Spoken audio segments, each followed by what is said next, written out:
खाकरे भी नहीं बन सकते। बना दूंगी, पानी हटाया हूँ मैं, नहीं चढ़ाती हर बार इसी तरह। किसके बेसन के बनाएगी क्या खाकरे? हाँ बना दूंगी, खाकरे बना सकती हूँ, खाकरे बना दूंगी।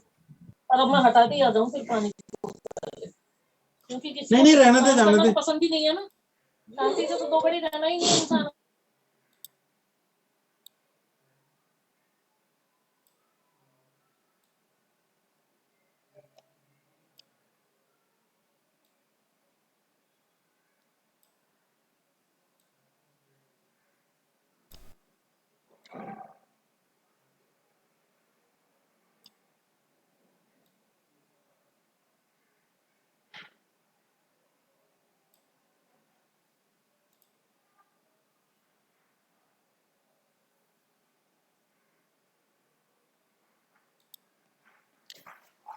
मिलन जी अभी थोड़ा सा वेट कर लीजिए 5 मिनट, बस क्लास शुरू कर रहा हूँ मैं।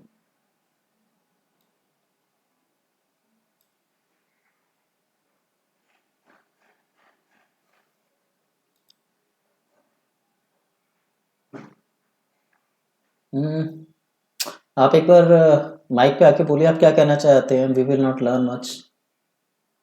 सर इसका मतलब ये है कि अगर सिर्फ 40 मिनट का ही जूम वीडियो होता है और आप मतलब हमें ये फ्री डेमो सेशन दे रहे, तो हमें ज्यादा ज्ञान नहीं मिलेगा, थोड़ा ही ज्ञान मिलेगा।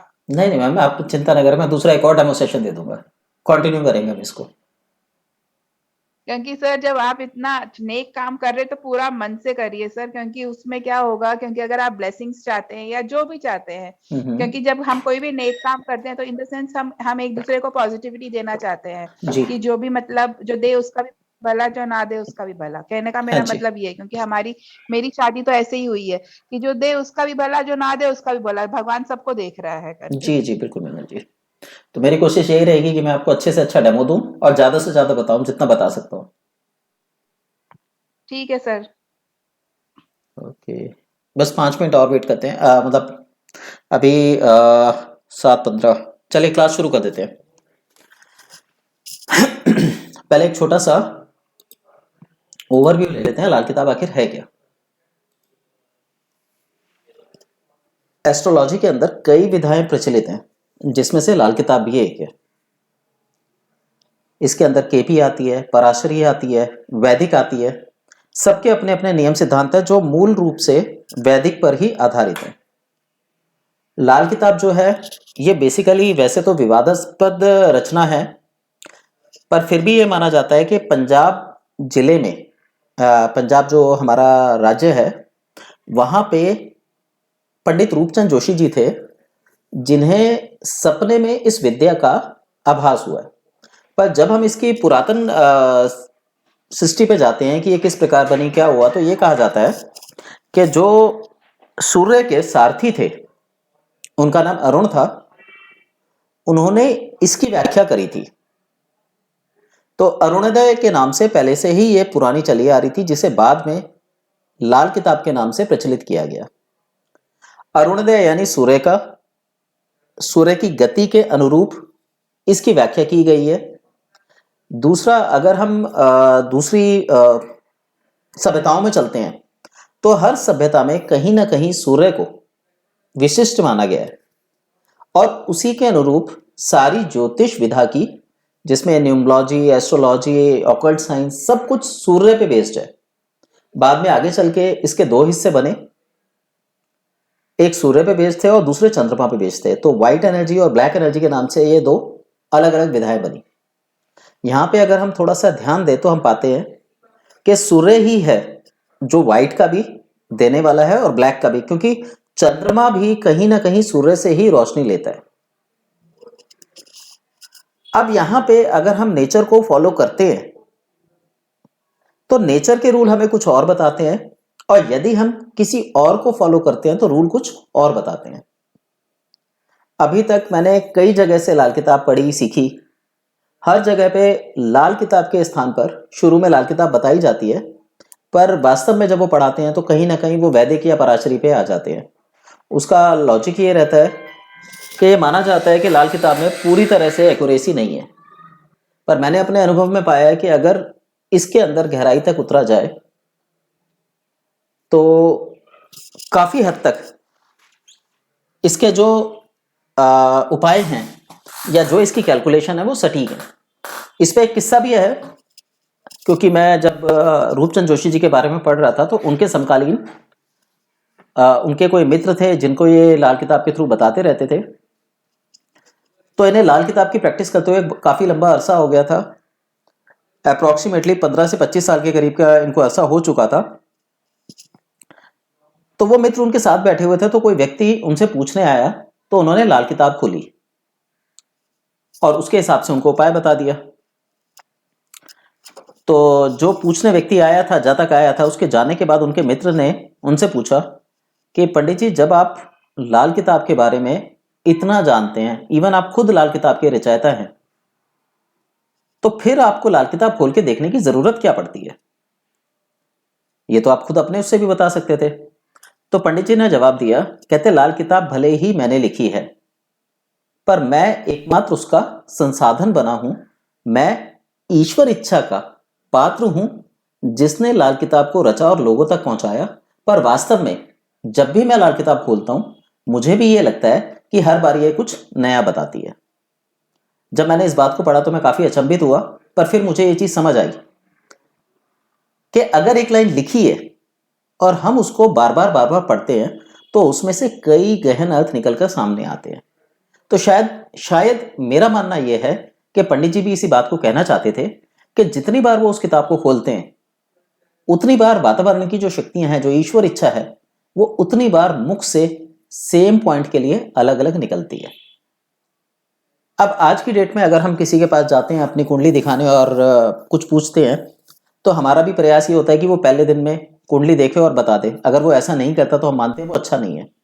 पर अगर हम पुराने ज्योतिषियों से मिले, पुरानी बुक्स की स्टडी करें, तो पता लगेगा कि किसी की कुंडली बनाने या प्रिडिक्शन करने के लिए कई बार हफ्ते हफ्ते 10 दिन लिए जाते थे, और उस पर भी अकेला एक ज्योतिषी प्रिडिक्शन नहीं करता था।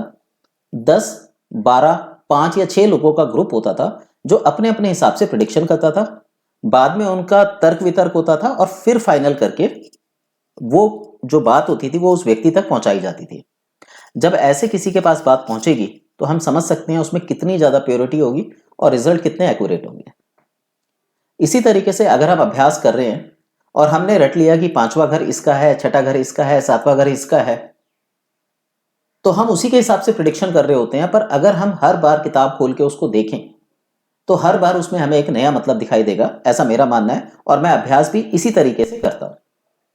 हालांकि मुझे याद है कि कौन से घर में क्या है, कैसे है, हम उसके संबंध कैसे बना सकते हैं, क्योंकि मेरा थोड़ा सा पढ़ने का पैटर्न अलग रहता है।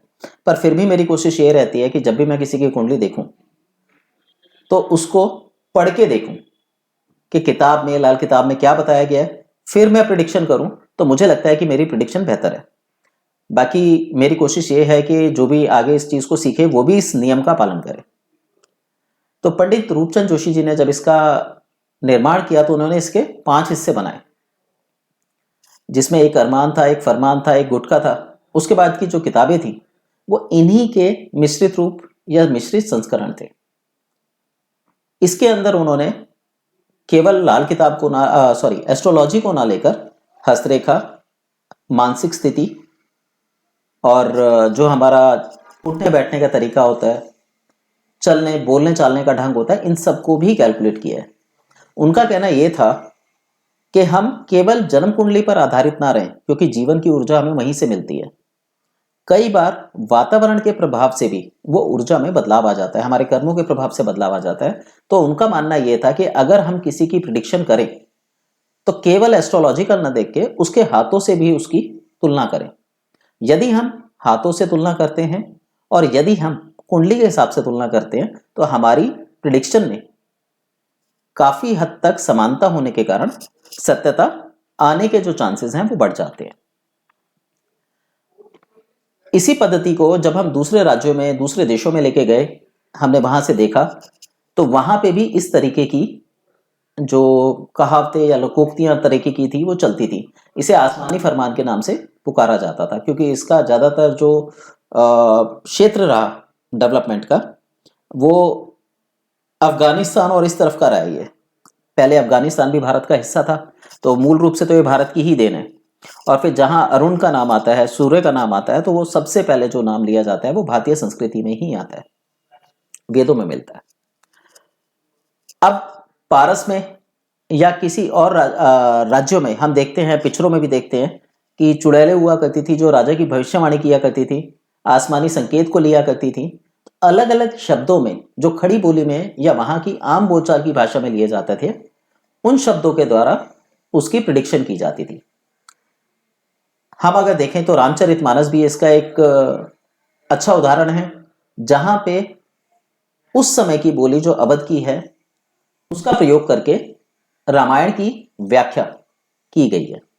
इसी तरीके से लाल किताब के अंदर भी जो पंडित जी हैं उन्होंने आसान खड़ी बोली का इस्तेमाल उस समय की, क्योंकि वो मूल रूप से उर्दू और फारसी के ज्ञाता थे, तो उन्होंने उर्दू में इस किताब को लिखा था। बाद में इसके हिंदी संस्करण उपलब्ध कराए गए।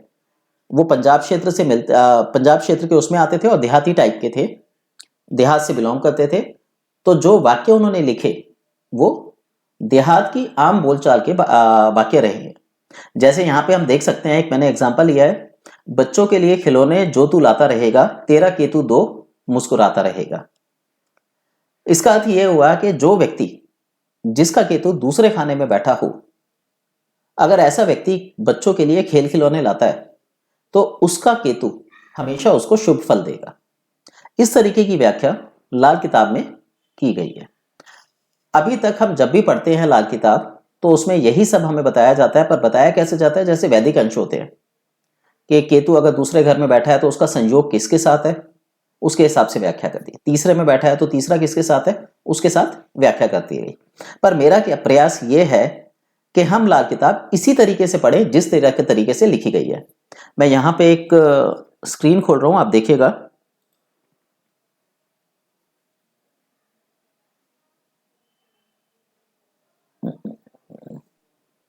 गुरुजी यहाँ पे केतु दो का मतलब ये हुआ कि दूसरे खाने में केतु है ना? मैंने भी वही बोला था, है? मैंने भी वही बोला है, दूसरे घर का केतु। हाँ ठीक है सर।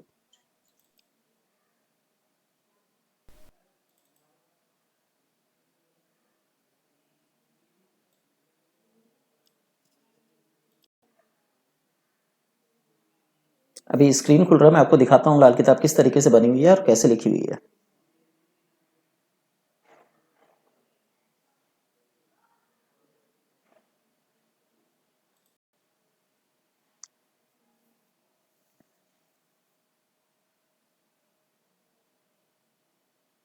देखिए, यह है मेन रूपचंद जोशी जी द्वारा लिखी हुई तीसरी लाल किताब।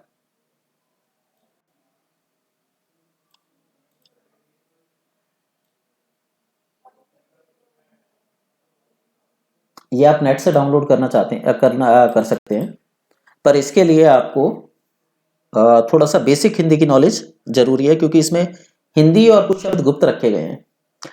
जैसे यहाँ पे हम एग्जाम्पल लेते हैं बृहस्पति खाना नंबर 1 का, केतु लड़का आसन उम्दा।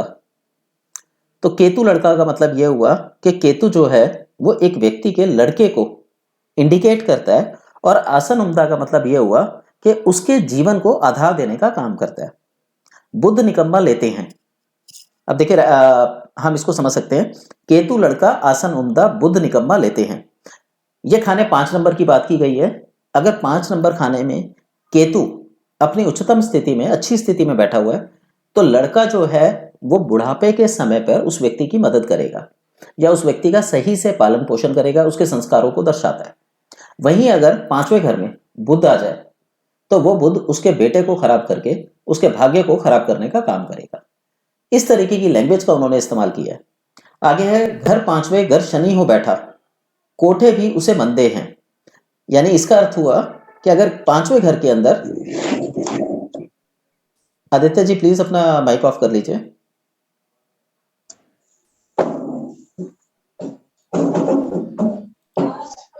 पांचवें घर के अंदर अगर शनि आके बैठ जाए तो उसके पास कितनी भी धन दौलत हो, वो उसके लिए प्रयोगवश नहीं रह जाती।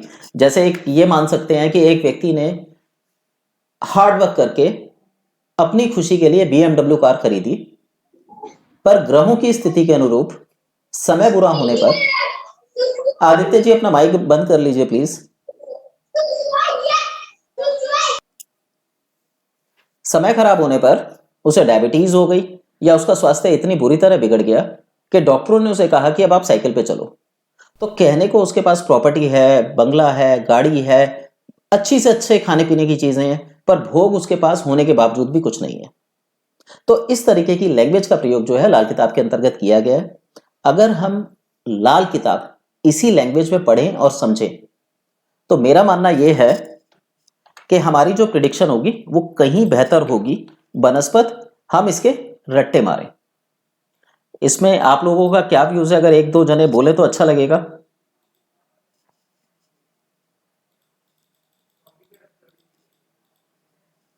सर कोई भी चीज हो, चाहे मैथ्स हो, चाहे एस्ट्रोलॉजी हो, चाहे कोई भी चीज हो, जब हम उसको समझते हैं और जब हम लोग उसको इम्बाइब करते हैं तभी तो वो हमें समझ आएगा। मतलब आपका मतलब यही है कि हमें कोई भी चीज रोट नहीं करना, लर्न नहीं करना, रटा नहीं करना, समझ के उसको दिमाग में बैठाना है। हाँ जी, कि उसको ऐसा क्यों बोला गया है। जी ठीक है, मीनन जी ने बहुत अच्छा कहा। सर क्या वाकई में ज्योतिष होता है? हाँ जी, और अगर होता है हाँ जी सर, तो क्या सबूत है इसके? हाँ बोलिए सर। होता है, ये बहुत ही ट्रू है, क्योंकि धरती माँ के ऊपर जो 9 प्लैनेट्स है वो घूम रहे हैं, वो अब स्टेबल नहीं है। तो जो हमारे स्टार्स भी है और हमारा जो मूड्स भी है वो भी कभी स्टेबल नहीं होता। इस दुनिया में कोई भी स्टेबल नहीं है, तो हमें अपने स्टार्स के हिसाब से चेंज करना ही चाहिए अपने आप को। मैम ज्योतिष की क्या सबूत सर है, ये मैंने सही बताइए। बोला ना? बिल्कुल बिल्कुल, मैं मीनन जी आपने बहुत बढ़िया बोला। ज्योतिष होता है, इसके सबूत क्या है? क्या ये आदित्य हमारी जी लाइफ पर, हमारी जिंदगी में एक मिनट लागू होता है? मैं जवाब देता हूँ। सर मैं बोलूं? आप कहाँ रहते हैं सर मैं आदित्य जी? बोलूं सर, चलिए आप बोलिए सन मीनन एंड जी। मून एंड स्टार्स देखते हैं। अगर आप सन मून एंड स्टार्स देखते हैं तो आप सन एंड मून एंड स्टार्स को आप पकड़ सकते हो? मैं बहुत आराम से पूछ रही हूँ, गुस्से से नहीं बोल रही। सन नहीं मून नहीं, बिल्कुल स्टार्स नहीं ये पकड़ है सकते। धरती। आप धरती को टच करते हो, धरती को जब हम जी ग्रेविटेशनल टच को टच करते हो, धरती को टच करते हो, उसको हम उसका चंदन टीका लगाते हो, आपको धरती माँ ने झेला है, उसका आपका बोझ उठाया है। तब भी हम सूरज जी को देखते हैं। क्यों देखते हैं हम सूरज को? और जबकि सूरज 9 प्लैनेट्स को एनर्जी दे रहा है। वो आपको सिर्फ एनर्जी नहीं दे रहा है, 9 प्लैनेट्स को एनर्जी दे रहा है। जी बिल्कुल बिल्कुल। पर मैम मैं तो ज्योतिष की बात कर रहा हूँ, ज्योतिष वो है हमारी सर। जिंदगी पर प्रभाव डालता है। जी जी, तो उसके कुछ सबूत भी तो होंगे ना, मतलब उसका कुछ तो होगा कि एक हाँ मिनट, वाकई में वो हमारी हाँ जी जिंदगी पर प्रभाव डालता है और आदित्य हमारी जी, जिंदगी में वो है। आपने फूल देखे हैं? गुलाब का फूल, गेंदे का फूल, जी इसमें से जी खुशबू आती है। जी। क्या आपने कभी खुशबू देखी है? क्या इस खुशबू नहीं को देखी सिद्ध नहीं है, किया पर जा मैं उसको सकता है? महसूस कर सकता हूँ, वो सबूत है ना उसका कि हाँ खुशबू जी, है। ठीक है। अब मैं आपको एक चीज बताता हूं, आप ग्रहों को कैसे महसूस करना चाहते हैं, अपने साथ अच्छा फल देख के या बुरा फल देख के? अच्छा तो जल्दी नहीं समझ नहीं कैसा आता। भी फल। देखिए, अच्छा तो जी जल्दी समझ में नहीं आता, लेकिन बुरा हो तो बहुत जल्दी महसूस हो जाता है। जी जी अगर आपकी डेट ऑफ बर्थ में 3 और 4 नहीं आता जी। तो लाल चंदन की माला पहन लीजिए, 3 दिन में रिजल्ट दिखाई दे जाएगा। सर 3 और 4 मेरी date of date of birth में बर्थ में आता नहीं है। आता? आता है आपकी डेट ऑफ बर्थ में? नहीं नहीं आता 3 और नहीं 4। आता ना, तो लाल चंदन की माला लीजिए, आप उस माला जी को पहन लीजिए, 3 दिन जी। के अंदर आपको रिजल्ट दिखाई दे जाएंगे कि ये चीजें, प्लेनेट का चंदन की इफेक्ट माला। क्या पड़ता है। हाँ जी बिल्कुल, और ये नुकसान नहीं करेगा, आपको फायदा ही देगा, पर पेनफुल तरीके से फायदा देगा। अच्छा हाँ जी, ठीक है। वैसे ऐसे ऐसे उपाय हैं कि एक व्यक्ति को बिल्कुल उठा सकते हैं या गिरा सकते हैं, सर नहीं परंतु सर, एक मिनट सर आपकी बात मैं पूरी आदित्य तरह जी, मान रहा हूँ, लेकिन कम आदित्य से जी, कम सर का परिणाम अगर पर फोन भी चीज नंबर है, होती है। आदित्य जी अगर आपके पास जी सर का फोन नंबर है ना, ये माला पहनेंगे ना तो जो जी प्लस माइनस पॉइंट्स आपकी लाइफ में आए ना, आप सर से डिस्कस कर जी। लीजिएगा, ठीक है? ठीक और है, तो आगे आप आप जो सर का बात कर रहे नंबर हैं, प्लीज हाँ हाँ प्लीज सर दे का नंबर दीजिएगा। बता देते हैं। जी, नंबर लिख लीजिए 85277। सर एक सेकंड होल्ड कीजिएगा। जी 85277 688 688 09। 09। और सर क्या नाम है आपका? मेरा डॉक्टर दिनेश धनकर। डॉक्टर दिनेश जी। जी ठीक है सर। प्लीज आप लोग अपने माइक ऑफ कर लीजिए, हम आगे चलते हैं। हेलो। हेलो। जी जी, मैं आपसे एक बार सर बात जरूर करूंगा, हम्म। क्योंकि अगर आप इतने विश्वास से और इतने सारे लोग इतने विश्वास से कह रहे हैं तो जरूर कुछ होगा। जी बिल्कुल। तो एटलीस्ट पता चला कि वो वाकई में चीज क्या है, बिल्कुल, क्या आप बात कर एग्जिस्ट लीजिएगा। वाकई में करता है जो। चलिए, अभी हम क्लास के बाद में आपको टाइम दूंगा, आपके जो भी सवाल हों उस समय रखिएगा, ठीक है? ठीक है। Okay. No no problem sir, no okay. Problem. अच्छा, आप लोग प्लीज अपने माइक ऑफ कर लीजिए, शोर बहुत आ रहा है। चलिए, तो यहाँ पे उन्होंने इस तरीके की भाषा का प्रयोग किया। अब जब हमें ये सिखाया गया कि 12 घर होते हैं तो हमारे पास समय का अभाव रहता है और हर कोई चाहता है जल्दी सीखना, तो सीखने के चक्कर में वो रटने वाली विद्या में चला जाता है कि 1 नंबर घर ये है वो ये करेगा, 2 नंबर का घर ये है वो ये करेगा, यहाँ ये प्लेनेट बैठ गया तो इसका ये मतलब है, ये प्लेनेट बैठ गया तो इसका ये मतलब है। पर लाल किताब के अंदर हालांकि वैदिक से एक तो इसको बहुत सरल बनाया गया, साथ ही साथ यहाँ पे रटने की विद्या के स्थान पर यह बोला पंडित जी ने कि आप इसको जब भी किसी की प्रिडिक्शन करो, हमेशा किताब खोल के प्रिडिक्शन करो। भले ही आपको पूरी कुंडली याद हो जाए, भले ही आपको हर ग्रह की स्थिति याद हो जाए, पर फिर भी आप उसे पढ़ के बोलो। अगर आप पढ़ोगे तो हर बार उसमें आपको एक नया अर्थ दिखाई देगा। मैं इस बात से पूरी तरह सहमत। तो उन्होंने इसके अंदर जो विभिन्न प्रकार के एक व्यक्ति का व्यक्तित्व होता है, उसके जो भी पार्ट्स होते हैं, उसके जो भी भाग होते हैं, उन सब भागों की व्याख्या जो है वो करी है। इसके अलावा अगर हम साइंस की भी मानते हैं तो हमारे जो दिमाग है उसके कुछ पार्ट्स होते हैं जो हमारी बॉडी पार्ट्स से कोरिलेट करके उसको एक्टिव डीएक्टिव करके हमें एक खास पैटर्न पे हार्मोनल रिलैक्सेशन या रिलीजेशन करते हैं। जिस तरीके के हमारी बॉडी में हार्मोन्स रिलीज होते हैं, हमारे बिहेवियर, हमारी सोच, हमारे संस्कार उसी पैटर्न पे बनने लगते हैं। इसी चीज को ध्यान में रखते हुए या इसी विद्या का पालन करते हुए पंडित जी ने दिमाग के 42 भाग किए। इसके अनुसार भी उन्होंने प्रिडिक्शन करी। तो जब ये प्रिडिक्शन करी इन्होंने, तो इन्होंने एक घर की वास्तविक स्थिति का कि एक व्यक्ति किस लोकेशन में रहता होगा, क्या प्रभाव उसके जीवन पर पड़ेगा, यानी वातावरण का ध्यान रखा। उसके दिमागी स्वरूप का किस ग्रह का क्या प्रभाव पड़ता है, इस चीज का उन्होंने लिया, यानी एक व्यक्ति के व्यवहार को लिया। ग्रहों की स्थिति तो उन्होंने ली, उसकी तुलना उन्होंने साथ में करी हस्तरेखाओं से। तो इन सारी चीजों को जब कोरिलेट करके एक व्यक्ति की व्याख्या की जाएगी तो मुझे लगता है कि कुंडली देखने से ज्यादा अच्छी प्रिडिक्शन इस तरीके से की जा सकती है, और इसी चीज का पंडित जी ने आदेश भी किया। इसके अलावा जो लाल किताब है वो धर्म आचरण और सदाचरण पे बल देती है। तो इसके जो उपाय हैं वो कोई बहुत ज्यादा महंगे उपाय नहीं है। इसमें उन्होंने विशेष बल दिया रिश्तों पर कि अगर किसी व्यक्ति के व्यवहार में अंतर आता है तो उसके कौन कौन से रिश्ते खराब होंगे, और यदि वो इन रिश्तों को सुधार लेता है तो उसके जो भी जीवन में कमी पेशी आ रही है उसमें पूर्ति की जा सकती है। क्योंकि उनका मानना यह था कि हम जिस व्यक्ति से जैसा व्यवहार करते हैं उसका प्रभाव हमारे मन मस्तिष्क पे पड़ता है और धीरे धीरे वो हमारे संस्कार में गहरे में उतरता चला जाता है। जैसे एक उदाहरण लेता हूं, बहन बेटी और बुआ। जिस व्यक्ति की अपनी बहन बेटी बुआ से नहीं बनती होगी या उनको लेके मन में कटुता रहती होगी, ये वैदिक में भी बहुत अच्छे से बता रखा है कि मन, कर्म और वचन से एक होना चाहिए। जहां एकता नहीं होगी वहां ऊर्जा दोष लगेगा। तो पंडित जी ने इसको ज्योतिष में अपनाया। उन्होंने बोला कि जिस व्यक्ति की बहन बेटी बुआ से ना बनती हो उस व्यक्ति का बुध खराब हो जाएगा। अब बुध खराब होगा तो क्या होगा? मसूड़ों से खून आना यानी पायरिया की शिकायत, व्यापार का ना चलना, डूब जाना, वाणी में कर्कशता आना। इसी चीज को छठे घर से बीमारियों, जो हमारी जिंदगी के रोग होते हैं, ऋण, रोग और शत्रु, यानी उधार का पैसा, बीमारियां और हॉस्पिटल के खर्चे, कोर्ट कचहरी इत्यादि, इसके अंदर उन्होंने ले लिया। तो बुध को जो हम देखते हैं तो बुध का पक्का घर छठा घर उन्होंने बता दिया। तो इस तरीके से लाल किताब की प्रेडिक्शन उन्होंने की, और उन्होंने महंगे महंगे उपाय की बजाय करने की बजाय छोटे छोटे उपाय जो घरेलू उपाय होते हैं उन पे विशेष ध्यान दिया। बाद में उन्होंने इसके अंदर जो तंत्रोक्त उपाय होते हैं जो बहुत तीव्र गति से काम करते हैं उनका भी प्रयोग इसके अंदर बताया। कई बार ऐसा स्थितियां आ जाती हैं कि किसी व्यक्ति को जल्दी रिजल्ट चाहिए, और आज की डेट में तो हर कोई जल्दी रिजल्ट पाना चाहता है। तो उन्होंने तंत्रोक्त उपायों का पालन किया, तंत्रोक्त उपाय बताए, और इन उपायों के द्वारा बहुत सारे लोगों ने लाभ उठाए। उसके बाद ही लाल किताब को इतनी प्रसिद्धि मिली। तो लाल किताब जो है वो बेसिकली हमारे प्रारब्ध का हाल बताती है। वो ये इंडिकेट करती है कि हमारे भाग्य में क्या सुख और दुख आ सकते हैं।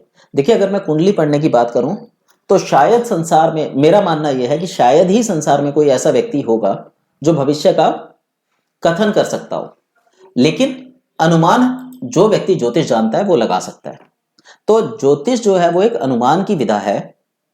अगर हम अनुमान लगा लें कि अभी तक हमारी स्थिति ये चली आ रही थी, ये हमारी हिस्टोरिकल कंडीशन थी, ऐसे समय पे ऐसी घटनाएं घटी हैं, तो माना जाता है कि आने वाले समय में ऐसी घटनाएं फिर घट सकती हैं।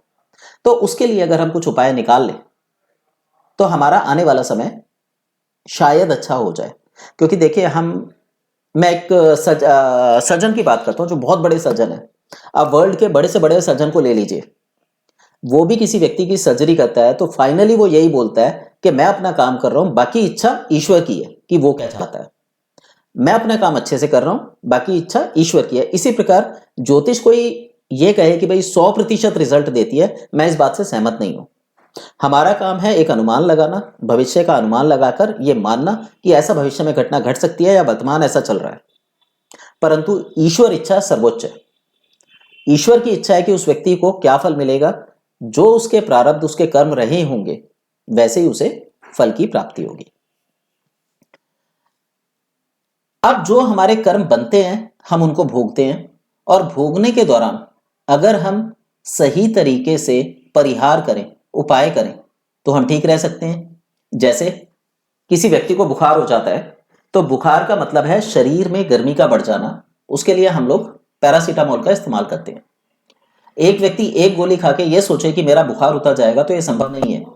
अगर बुखार दृढ़ है, बुखार मजबूत है, तो हो सकता है उसे 2 दिन 3 दिन लगातार हर 6 घंटे 8 घंटे पे पैरासीटामोल खानी पड़े। आप लोगों में कोई ना कोई ऐसा व्यक्ति होगा, या आपकी नॉलेज में कोई ना कोई ऐसा व्यक्ति जरूर होगा जिसको कभी ना कभी निमोनिया हुआ हो। तो आप देखिए कि निमोनिया के बाद एक व्यक्ति को लगभग हफ्ते या 10 दिन तक पैरासीटामोल हर 6 घंटे पर खानी पड़ती है, नहीं तो उसका बुखार कंट्रोल नहीं होता। अब ऐसा व्यक्ति अगर ये सोचे कि मैं एक गोली पैरासीटामोल की खा लूं, और पैरासीटामोल का काम है कि बुखार उतारे, और वो नहीं उतारती तो गोली बेकार, ऐसा नहीं होता। तो ये सारी स्थितियां जो हैं वो हमारे वर्तमान पे, हमारे प्रारब्ध पे, हमारे कर्मों पे डिपेंड करती है कि हमने कितना ज्यादा पाप या पुण्य का काम किया, उसके अनुरूप हमें फल मिलता है, उसके अनुरूप हमारी फल की प्राप्ति होती है। अब जो भी हमें फल मिला है, नेचुरल सी बात है, अगर हम बहुत ज्यादा दुखी मात्रा में हैं और हम सोचें कि एक बार उपाय निकाल के उसको ठीक कर लें, तो वो संभव नहीं है। इसके लिए पंडित जी ने उपाय बताया कि 43 दिन तक लगातार किसी भी चीज का यदि उपाय निकाला जाए तो वो उपाय जो है 100% कारगर हो सकता है। यहां पे भी देखिए, उन्होंने बोला 100% कारगर, यानी 100% काम कर सकता है। उन्होंने ये नहीं बोला कि 100% काम करेगा। जब आप ये किताबें देखेंगे इनकी आप जो इनके ग्रंथ हैं उनकी स्टडी करेंगे, तो आपको इसी तरीके की लैंग्वेज आपको वहां मिलेगी। उन्होंने कहीं पे भी 100% श्योरिटी नहीं दी है। उन्होंने हमेशा ये कहा है कि ईश्वर इच्छा सबसे बड़ी है। इवन जो भी समझदार व्यक्ति होगा वो ईश्वर इच्छा को ही सबसे पहले आगे रखेगा। तो लाल किताब में उन्होंने फिर उसके उपाय बताए कि अगर फलाग्रह खराब है तो उसके लिए ये उपाय करना चाहिए, फलाग्रह खराब है तो ये उपाय करना चाहिए। उपाय इतने सरल हैं कि इसे कोई भी व्यक्ति कर सकता है। यदि कोई व्यक्ति स्वयं उपाय ना कर सके तो उसके परिवार के लोगों को उपाय करने का विधान दिया गया है। अब यहां पे एक बात इंपॉर्टेंट बहुत आती है, उसमें यह बता रखा है कि अगर व्यक्ति उपाय ना कर पाए तो उसके परिवार के लोग उपाय कर सकते हैं। तो यहां पे अधिकतर मैंने ये देखा है कि जो व्यक्ति हैं वो ये बोलते हैं कि मेरे जैसे वाइफ हैं कि मेरे हस्बैंड तो उपाय करेंगे नहीं, तो मैं उनकी जगह उपाय कर लूं। तो मैंने यहां ये पाया है कि ऐसे किए गए उपाय जो होते हैं वो ज्यादा कारगर नहीं होते, क्योंकि जिस व्यक्ति का समय खराब है, जिस व्यक्ति को भूख लगी है, एक्चुअली उपाय उसे खुद करने चाहिए। ऐसी अवस्था में उपाय 100% कारगर होता है।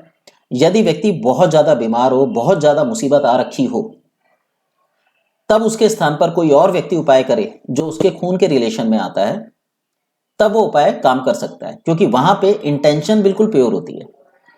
पर दूसरी जगह सपोज कीजिए हस्बैंड फाइनेंशियल कंडीशन से जूझ रहा है और पत्नी ये कह रही है कि पति का उपाय मैं कर दूं, तो पति तो अच्छी भली कंडीशन में है। ऐसी कंडीशन में अगर पत्नी उपाय करती है तो ये देखा गया है कि उपाय पूरी तरह काम नहीं करते और दोष मिलता है विद्या को, क्योंकि हम आसानी चाहते हैं। प्रकृति अगर इतनी ही आसान होती, इतनी ही सरल होती, तो वो मुसीबतें ही क्यों देती? वो हमारे कर्मों का ही तो लेखा जोखा है जो भरा है। ये चीज पंडित जी ने अपनी किताब में बिल्कुल खुलकर बताई है कि जो हमारे कर्म हैं उसके कर्ता धर्ता, उसको भोगने वाले हम हैं। हमारे साथ जब हम उसे भोग रहे होते हैं तो जो लोग हमारे साथ जुड़े हैं, जो हमारे घर का वातावरण बना है या जो हमारे आसपास का वातावरण बना है, उस वातावरण में जो भी व्यक्ति आएगा, जो भी जीवित चीज आएगी, वो सारी की सारी उस चीज से प्रभावित होगी ही होगी। तो लाल किताब के जो उपाय हैं वो उस कष्टदायक समय को कवर अप करने का, कुछ कम करने का काम करते हैं। वो पूरी तरह से कारगर तब तक नहीं होते जब तक व्यक्ति खुद जागरूक होकर उन उपायों का प्रयोग नहीं करता। यहां मैं अपने बारे में थोड़ा सा बता दूं कि मैं एक प्राकृतिक चिकित्सक हूं। मैंने ये देखा कि जो व्यक्ति प्रकृति के नियमों का, सिद्धांतों का पालन करता है, वही व्यक्ति उसका फल या लाभ उठाता है। इसी तरीके से ज्योतिष विद्या के दौरान भी अगर व्यक्ति खुद जागरूक है, खुद उसका उपाय कर रहा है, तो कहीं ना कहीं वो उसकी मानसिक स्थिति में परिवर्तन लाने का काम करती है। और यही विशेष कारण है जिसके लिए हम ज्योतिष का प्रयोग करते हैं। सर यहाँ एक सवाल मैं पूछना चाहूंगी। हाँ जी, हाँ जी, बिल्कुल। जी जी जी। जिसके पास जन्म कुंडली ना हो, मेरे पास जैसे मेरा डेट ऑफ बर्थ है पर टाइम ऑफ बर्थ नहीं है, तो इसलिए मेरी जन्म कुंडली बनती ही नहीं है जी। तो ऐसे लोगों के लिए लाल किताब में क्या मतलब कैसे कर सकते हैं? हाँ, मतलब इसका उपाय कैसे करेंगे? जी जी जी, इसके मैं 2 उत्तर देता हूँ। पहला वैदिक का देता हूँ। आप वैदिक में जाते हैं, पराशरी में जाते हैं या केपी में जाते हैं, वहां पे प्रश्न कुंडली बना ली जाती है, उसके अनुरूप आपको उत्तर बता दिए जाते हैं। पर यहां आपको सबसे बड़ा बेनिफिट ये मिलता है कि लाल किताब केवल कुंडली पे बात नहीं करती, बल्कि वो ग्रह की स्थिति, आप जिस घर में रहते हैं उसकी स्थिति, आपके वातावरण की स्थिति, आपकी मन मस्तिष्क की स्थिति को भी आकलन में लेती है। अगर आपके पास अपना टाइम ऑफ बर्थ नहीं है, केवल डेट ऑफ बर्थ है, और आपकी वो कुंडली जो बनती है प्रश्न कुंडली, उसकी बना ली जाए, उसके बाद आपके हाथ की लकीरों के द्वारा कुंडली बनाई जाए और उसकी क्रॉस क्वेश्चनिंग करी जाए, तो आपकी एक सटीक कुंडली बनाई जा सकती है। थोड़ा सा मेहनत वाला काम है, पर लाल किताब में ये संभव है। बाकी विधाओं में ये संभव नहीं हो पाता। जी ठीक है। एक्चुअली वही हमेशा मन में सवाल रहता है कि ऐसे लोग क्या करें जिनके पास टाइम ऑफ बर्थ या डेट ऑफ बर्थ नहीं है, तो वो लोग क्या करें? देखिए, अगर डेट ऑफ बर्थ नहीं है तो वहां पे आप हाथ के द्वारा कुंडली बना सकते हैं। मेरे पास मेरी डेट ऑफ बर्थ है बट टाइम ऑफ बर्थ नहीं है, तो हाँ, तो कुंडली बनाई जा सकती है, हाथ के द्वारा बनाई जा हाथ की रेखाओं के द्वारा बनाई जा सकती है। इसमें इतनी कठिनाई नहीं आती। मान लीजिए अब डेट ऑफ बर्थ नहीं है, टाइम ऑफ बर्थ नहीं है, लेकिन आपके हाथ की रेखाएं तो हैं, तो इसमें उन्होंने हाथ की रेखाओं का वर्णन भी किया है कि इस रेखा का ये मतलब है, उसके द्वारा भी वो कुंडली बनाने का तरीका इसमें लाल किताब में बता रखा है। तो आप उससे कुंडली बनाइए, उससे भी प्रेडिक्शन की जा सकती है। ठीक है, मैं क्लास के बाद आपसे बात करती हूँ इस बारे में। ओके गुरुजी। जी राजेंद्र जी। हाँ, मैं ये सवाल पूछ रहा था आपसे कि जैसे आपने बताया कि भाई अपन हाथ की लकीरों से भी जिनकी डेट ऑफ बर्थ नहीं है उनकी कुंडली बना सकते हैं और फिर प्रिडिक्शन कर सकते हैं। तो मैंने कहा ये जो हर आदमी नहीं कर सकता ना इस तरह से, जैसे अपन प्रश्न कुंडली बना लें और उसको लाल किताब के हिसाब से देखें, तो कर सकते हैं क्या उस आदमी का प्रतीक्षा? देखिए, वो प्रश्न कुंडली बनेगी, आप प्रश्न कुंडली के अनुसार भी किसी का बता सकते हैं, लेकिन फिर वो लाल किताब कहाँ रह गई? वो तो वैदिक में चले गए ना आप। नहीं, वैदिक में तो चले गए, लेकिन जैसे आपने बताया कि जैसे मतलब लकीरों के हिसाब से भी कुंडली बना सकते हैं। हाँ जी। तो सब हर कोई नहीं बना सकता ना वो तो।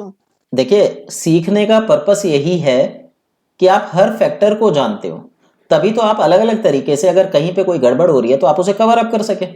अगर आपके पास जन्म का समय नहीं है, डेट ऑफ बर्थ है, तो न्यूमरोलॉजी बेस्ट है उत्तर देने के लिए।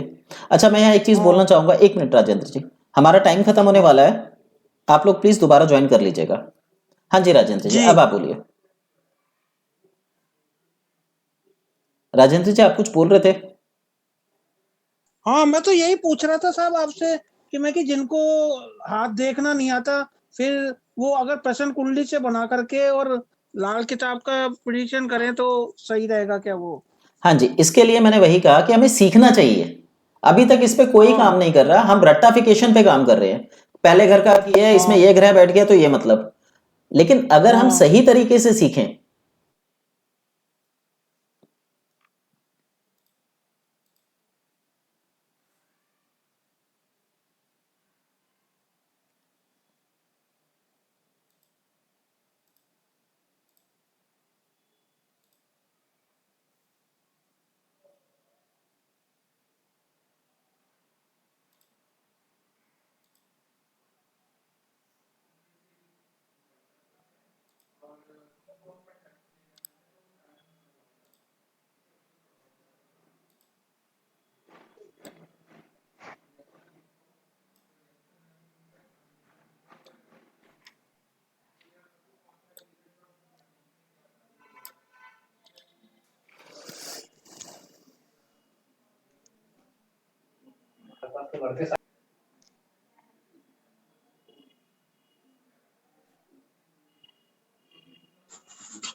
आप लोगों को मेरी इमेज नजर आ रही है? मैं आपको कुछ दिखाना चाह रहा हूं।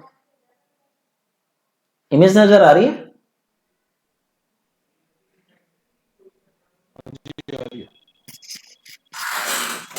ये देखिए, ये लाल किताब है, दिख रही है आपको? हाँ जी, चलिए मैं अभी, ये OBS चल रहा है, ये रिकॉर्डिंग चल रही है, मैं रिकॉर्डिंग खत्म करके आप लोगों को दिखाऊंगा कि क्या चीज है, फिर इसके बारे में बात करेंगे।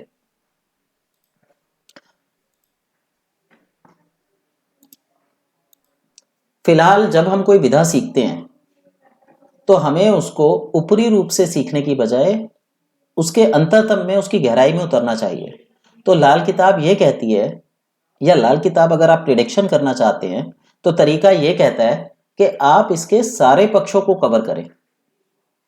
अगर हम वैदिक की बात करें तो उसमें बहुत सारी चीजें हैं, दशा है, अंतर्दशा है, राशियां हैं, इसमें उन्होंने बहुत आसान बना दिया है। इन सब चीजों को हटाकर बहुत सिंपल वे में प्रिडिक्शन का तरीका बता दिया है। तो लोग लाल किताब की प्रिडिक्शन करना सीख लेते हैं, लेकिन उसकी गहराइयों को या उसकी गहराइयों के रूल को फॉलो नहीं करते, जिस वजह से उत्तर पाने में अंतर आ जाता है और बदनामी मिलती है लाल किताब को कि भैया हमने तो लाल किताब का उपाय निकाला था, फायदा मिला नहीं। तो यहां पे कमी लाल किताब की नहीं है, उसको पढ़ने वाले व्यक्ति, उसको देखने वाले व्यक्ति की कमी है। तो अगर हम लाल किताब को पूरे श्रद्धा और विश्वास से करते हैं तो लाल किताब आपको उत्तर जरूर देगी। जैसे यहां पे मैंने कुछ एग्जांपल लिए हैं। जब हम वैदिक करते हैं तो चंद्र राशि होती है, तो लग्न कुंडली और चंद्र राशि की कुंडली के द्वारा किसी की प्रिडिक्शन की जाती है। उसमें राशियों पर विशेष ध्यान दिया जाता है कि किस घर में कौन सी राशि बैठी है, उस ग्रह का मालिक कौन है, इन चीजों पर फोकस किया जाता है। राशि का चक्र, जिसे भाचक्र बोला जाता है, उस पर ध्यान दिया जाता है। राशि के तत्वों पर ध्यान दिया जाता है, उनके स्वभाव, उनके लिंग, इस पे ध्यान दिया जाता है। सूर्य और चंद्रमा की स्थिति कहां बैठी है, क्यों बैठी है, कैसे है, उसकी दृष्टि क्या है, इस पे ध्यान दिया जाता है। नाम राशि पे ध्यान दिया जाता है। तो ये बहुत सारी विधाएं हैं जो हम वैदिक, केपी, पराशरी इत्यादि में प्रयोग करते हैं। लाल किताब को पंडित जी ने बहुत आसान शब्दों में तैयार किया है। हालांकि पहली कुंडली लाल किताब की जो बनती है वो वैदिक आधारित ही होती है। यहाँ पे आप देख सकते हैं ये मैंने एक कुंडली ली है, ऊपर वैदिक कुंडली बनी हुई है।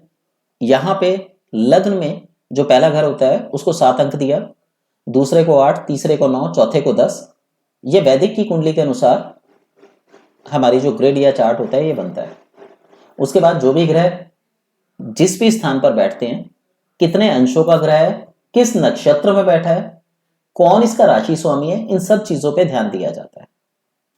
जबकि वहीं लाल किताब में हम क्या करते हैं, जो हमारी राशियां हम इनको बिल्कुल साफ कर देते हैं।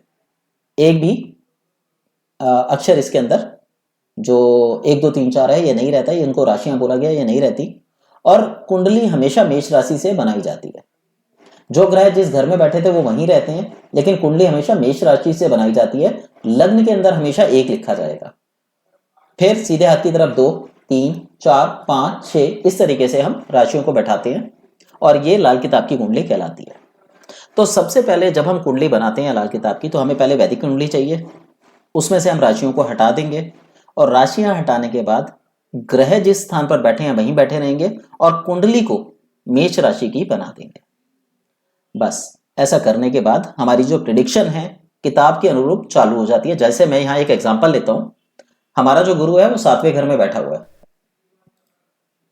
अब यहाँ पे लाल किताब 7वें घर की क्या कहती है? एक तरीका तो यह है कि मैं 7वें घर के गुरु की प्रिडिक्शन कर दूं, और दूसरा तरीका यह है जो लाल किताब वास्तव में कहती है।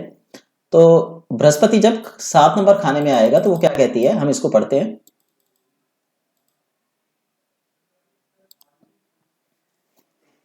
किताबें, दमा, मेंढक, आवारा साधु, मसनूई बृहस्पति, खाली हवाई बृहस्पति, मंदे असर के वक्त चंद्र का उपाय मददगार होगा। देखिए कितने साधारण शब्दों में इस बात को उन्होंने कहा। ऐसा व्यक्ति जिसका बृहस्पति 7 नंबर खाने में बैठा हो, उसे पढ़ने का, ज्ञान का शौक होगा। दमा या फेफड़ों से संबंधित उसको रोग हो सकते हैं। मेंढक की तरह टर टर करने वाला होगा। आवारा साधु का मतलब हुआ घूमने फिरने वाला, यानी जो व्यक्ति कहीं एक जगह पर ना रुके। अब एक व्यक्ति अपने घर में रहता है तब भी वो आवारा हो सकता है। कैसे? उसे तरह तरह का ज्ञान अर्जित करने का शौक है। भले ही वो एक स्थान पर बैठा है पर दिमाग तो कई जगह भाग रहा है। और एक व्यक्ति जिसे पढ़ने का ही शौक नहीं है पर वो घर घर या गली गली घूमता है, वो भी आवारा है। तो यहां पे जिस भाषा का प्रयोग किया गया है, अगर हम इसी भाषा को बार बार पढ़ें और समझने की कोशिश करें तो इसके कई अर्थ निकलते हैं। अगर हम इन अर्थों के साथ किसी की कुंडली पढ़ेंगे तो आपको क्या लगता है कि गलतियां निकलेंगी?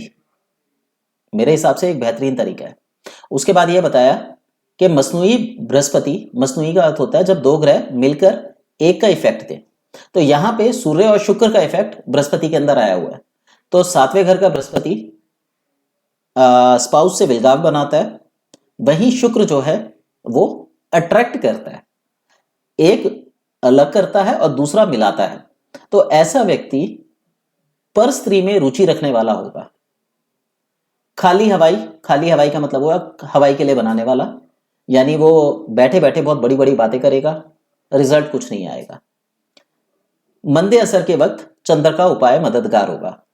पूरी कैलकुलेशन की उन्होंने सिंपल भाषा में बोल दिया कि जब भी आपको लगे कि आपका बृहस्पति 7वें घर में बैठा है, या आपको 7वें बृहस्पति के उपाय 7वें बृहस्पति के लक्षण मिल रहे हो, तो आपको बृहस्पति का उपाय ना करके चंद्रमा का उपाय करना चाहिए। यहीं जब आप वैदिक में जाते हैं आपको खुद अपना दिमाग लगाना होगा कि कौन सा उपाय करें, गलती होने की संभावना बढ़ जाएगी।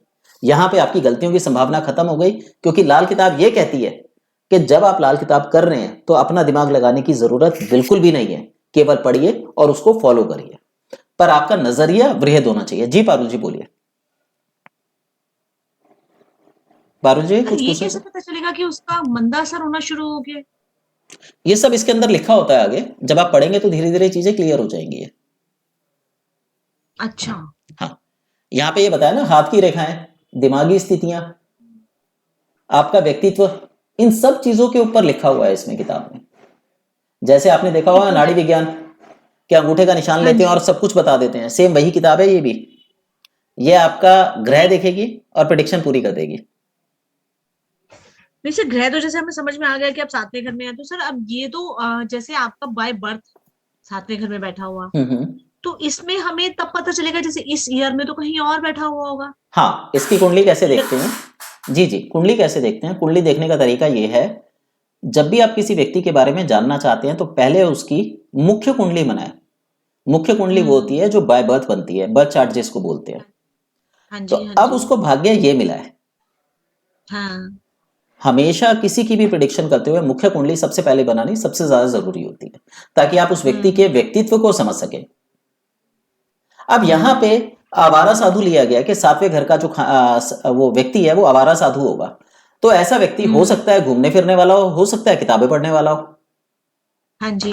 दोनों का मतलब आवारा साधु है। तो हमें उस व्यक्ति से क्रॉस क्वेश्चनिंग करनी है कि आप घर में रहते हो या बाहर रहते हो। तो वो व्यक्ति बताएगा जी मैं तो घूमता रहता हूं। तो इसका मतलब ये होगा कि बृहस्पति का असर उसे घुमा रहा है। तो उसका क्या होगा, जो घूमता है शरीर दुबला पतला होगा और पेट का एक अंश बाहर निकला होगा। वहीं अगर वो बैठा रहता है तो पूरा पेट बाहर निकला होगा। इसका मतलब उसका जो बृहस्पति है वो कमजोर हो गया। तब आप उसकी जो प्रेडिक्शन करेंगे वो ज्यादा डेप्थ में होगी।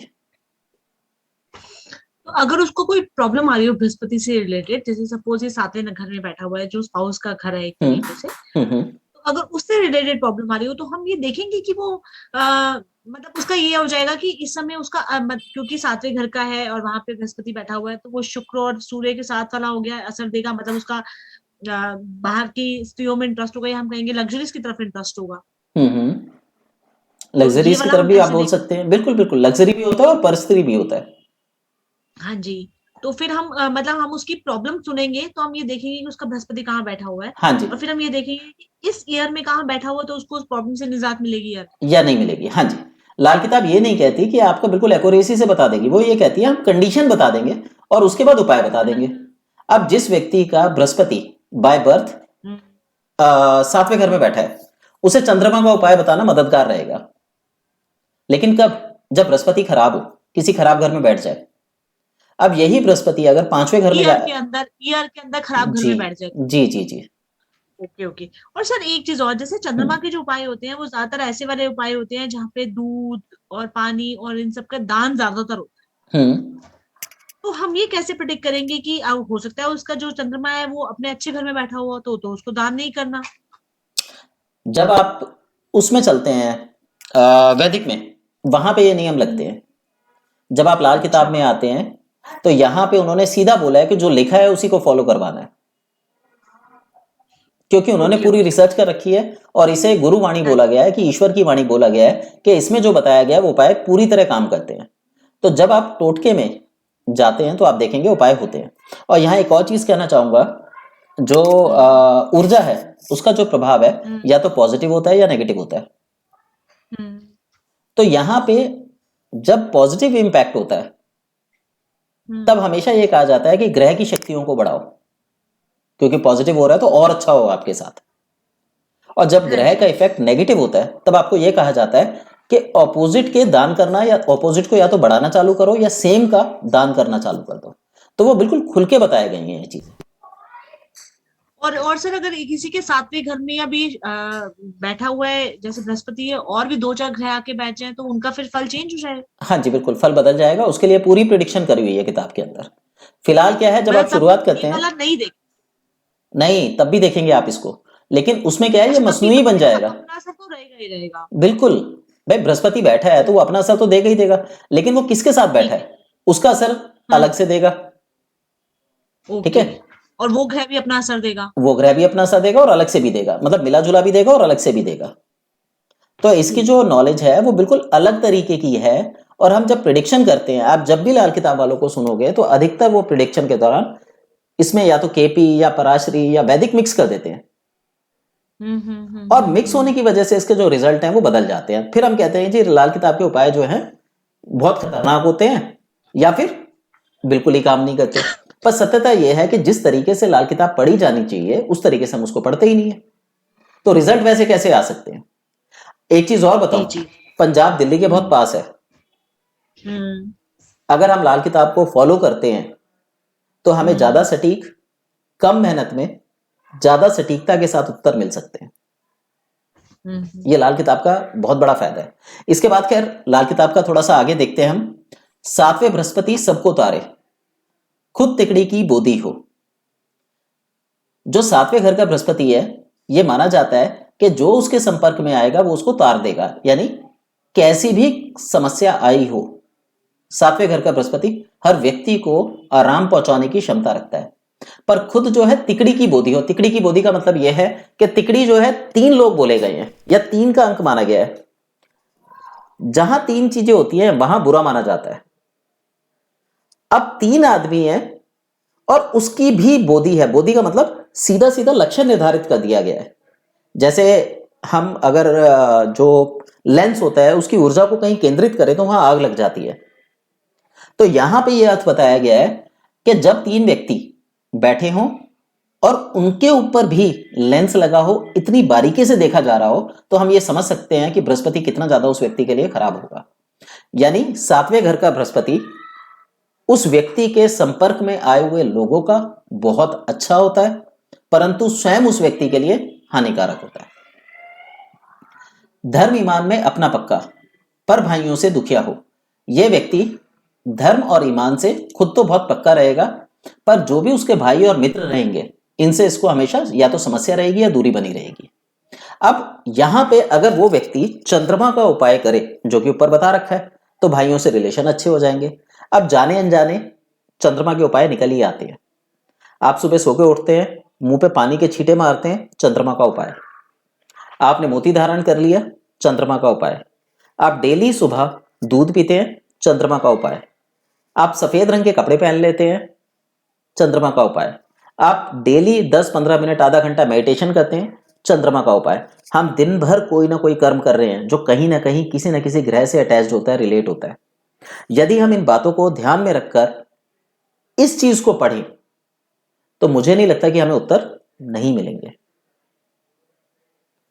ठीक है पारुल जी, आप कुछ पूछना चाहते हैं?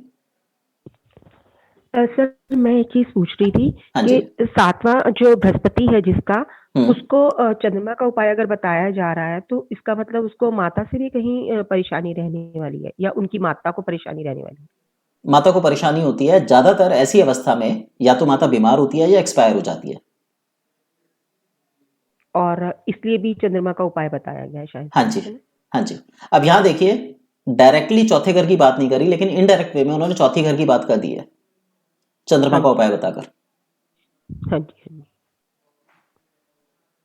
तो सर सुबह कितने बजे जैसे छींटे दे, जैसे कई तो लोग देर से उठते हैं। नहीं तो वो ये भी तो कोई वो टाइम नहीं पीरियड नहीं नहीं नहीं वो छींटे कुछ देने नहीं, का मतलब उससे छींटा कुछ है लेना देना नहीं, उससे कोई मतलब नहीं। ठीक है। प्रभाव उसका भी पड़ेगा, पर इतनी डेप्थ में अगर हम चले गए तो बहुत कंफ्यूज हो जाएंगे, इसलिए उतनी डेप्थ में नहीं जाना। ये तो मैंने सिर्फ आपको वैसे बताया है कि ये वो है चंद्रमा जनरल के होगा उपाय। वही बात। हाँ, हाँ जी।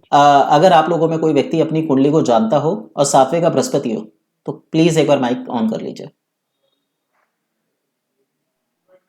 सर मेरे बेटे का है इसलिए पूछ रही थी। सर मैं हूँ। जो अभी तक हमने बात करी है, मैं पहले एक बार पूरा पढ़ूं फिर उसके बाद बात करेंगे। हाँ जी सर। ठीक है। सबका ही वो देवनहारा, ऐसा व्यक्ति सबके लिए देवता के समान है। चने का छिलका खुद हो गुजारा, यानी खुद जो है वो जैसे कहते हैं ना कि चने के छिलके खा के गुजारा करता है। खुद किस्मत का अपनी मारा, उसकी किस्मत खुद उसको नुकसान पहुंचाती है। वो जिस काम में हाथ डालेगा उसे नुकसान होगा। चंदन पूजन हो निस्तारा, यानी वो अगर चंद्रमा की पूजन करता है, चंद्रमा की पूजा करता है, तो उसके जो दुख हैं, जो कष्ट हैं, वो समाप्त हो जाएंगे। बुध शनि घर 2, 6, 11, अगर बुध और शनि 2, 6 और 11वें घर में बैठे हैं, या कि 12 बैठे हों या 12 घर में बैठे हों, उधर्व रेखा का डाकू रहजन, यानी ऐसा व्यक्ति डाकू भी बन सकता है, राजनी कर सकता है, ठगी कर सकता है, चोरी चकारी कर सकता है। लड़के को वो तरसता हो, यानी ऐसे व्यक्ति का लड़का, यदि उस व्यक्ति का गुरु 7वें घर में हो, बुध और शनि 2, 6, 11 और 12 घर में बैठे हो, ऐसे व्यक्ति का पुत्र नहीं होता।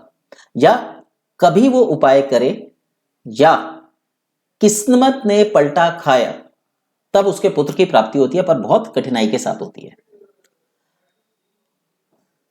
40 या 45 जब उम्र हुई तो लड़का भी आ बैठा हो, यानी ऐसे व्यक्ति को अधिकतर जो लड़का है वो 40 और 50 की वर्ष की उम्र में प्राप्त होता है।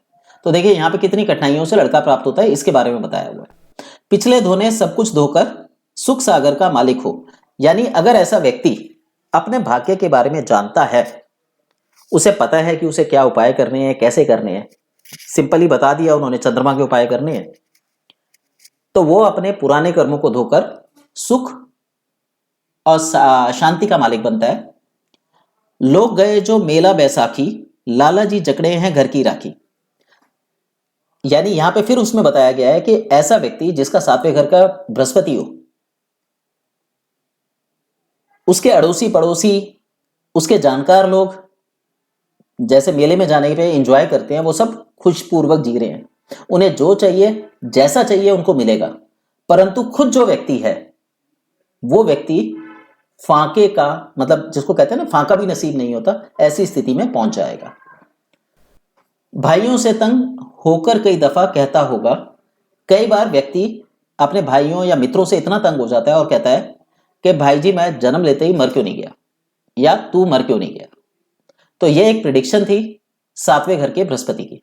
अब आप में से अगर किसी का बृहस्पति 7वें घर का हो तो प्लीज एक बार आके बताएं कि इसमें कितना सच है और कितना झूठ है। हमने अभी बहुत मोटा मोटा पढ़ा है, अभी इसमें और भी गहराई निकलेगी, पर जितना भी हमने पढ़ा उसमें आप कितने परसेंटेज इस पे लगाएंगे? ये वैदिक का 7वें घर का बृहस्पति होना चाहिए या लाल किताब की? लाल किताब के हिसाब से, लाल किताब की कुंडली का 7वां जी। वैदिक में भी आपका 7वें घर का ही होगा और लाल किताब में भी 7वें घर का ही होगा। ये बस वक्री नहीं होना चाहिए।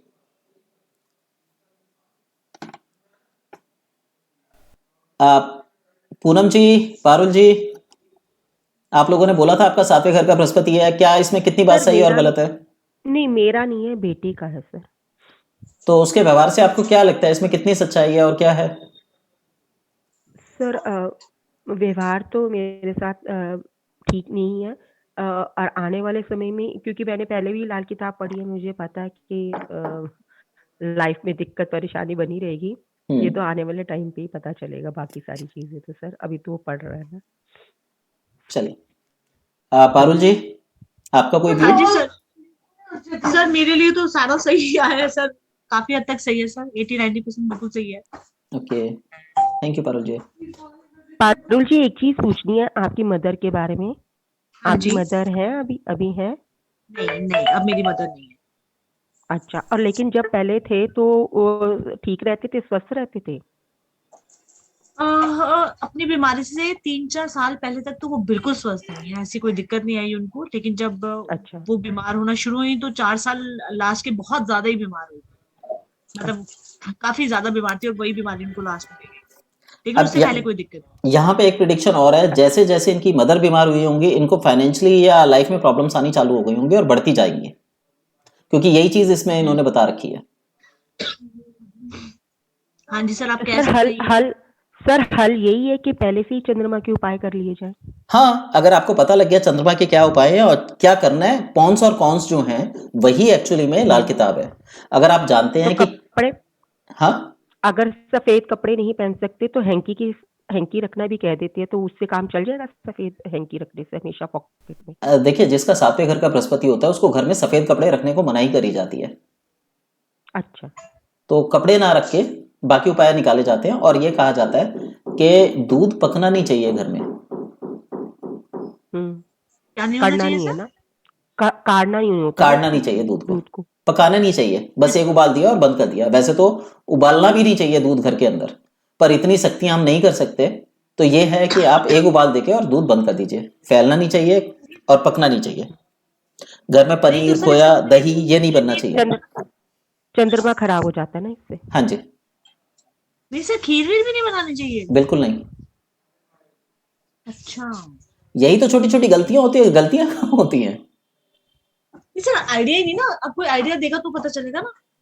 जब हम पढ़ेंगे तभी तो पता चलेगा ना, हम पढ़ते ही नहीं है, टाइम ही नहीं देते। आपने ना सर, आपने एक चीज ये बोली है कि जैसे आप नॉर्मल बोल रहे थे ना कि मुंह पे छींटे देने, इसमें ना आपने सफेद कपड़े का बोला था कि चंद्रमा का उपाय में सफेद कपड़े पहन सकते हैं।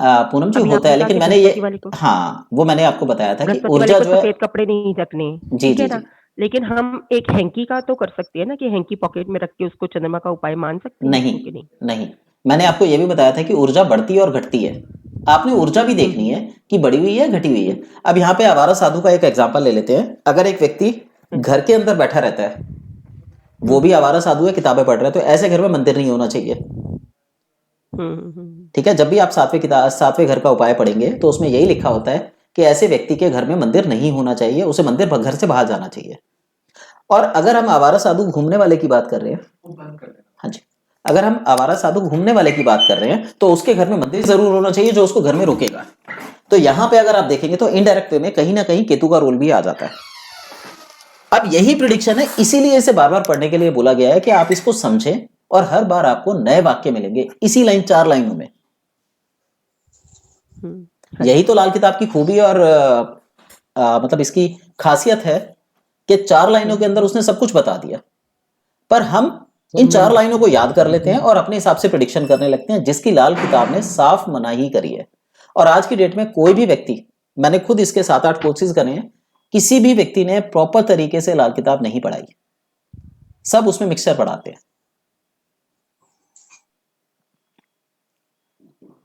हाँ जी सर, इसमें जैसे लास्ट लाइन आई है कि भाइयों से तंग होकर कई दफा कहता होगा, भाई जी तुसा जमदे क्यों नहीं मर गए? तो सर तुसा तो मतलब तुम हुआ ना?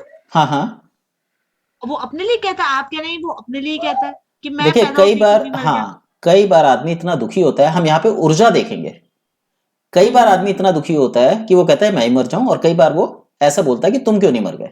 तो अगर वो व्यक्ति लालची स्वभाव का है, जीवन को पसंद करता है, भौतिक होना चाहता है, तो वो सामने वाले को मारेगा। और अगर उसका केतु खराब है तो वो खुद को मार लेगा।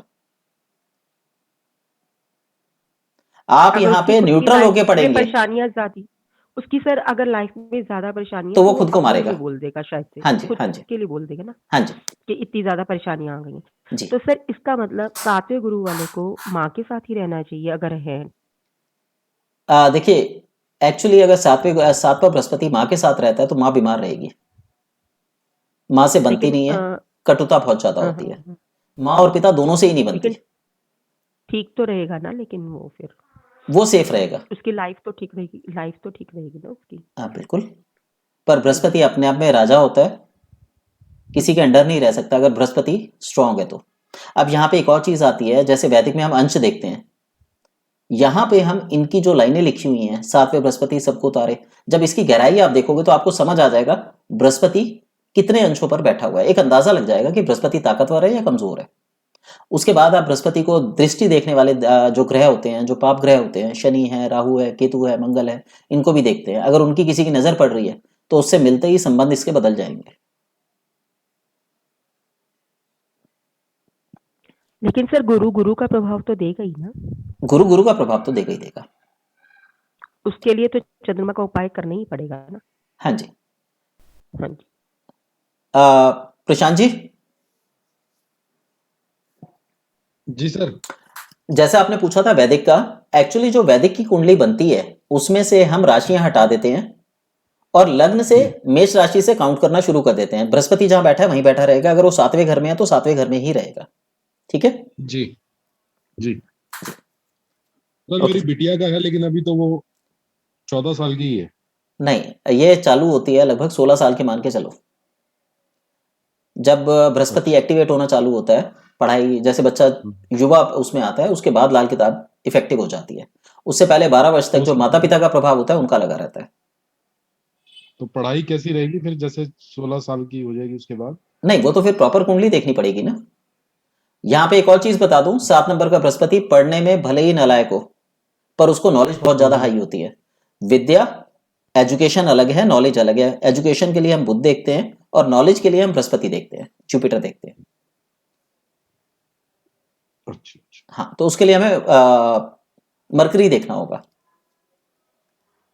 बुध उसका 10वें घर में है सर, 7, 8, 9, 10। हाँ, तो हमें देखना होगा ये क्या कहता है। देखो फिर वही चीज है, अगर मैं बिना देखे बताऊंगा तो वो एक तरह से वो प्रिडिक्शन प्रॉपर नहीं रहेगी। अगर मैं यहाँ देखूं 10वें घर का बुध क्या कहता है, मैं यहाँ देख लेता हूँ।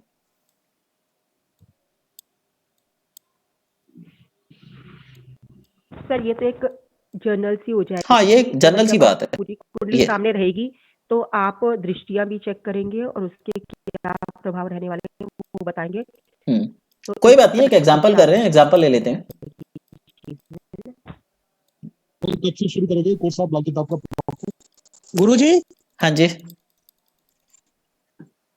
आपने कहा कि सप्तम हाउस में होना चाहिए गुरु, वक्री नहीं होना चाहिए। हाँ, वक्री की कंडीशन थोड़ी सी बदल जाती है। हाँ वक्री की, लेकिन अगर अष्टम भाव में गुरु है और वक्री होके सप्तम भाव में आया फिर तो वही चलेगा ना उसका हिसाब।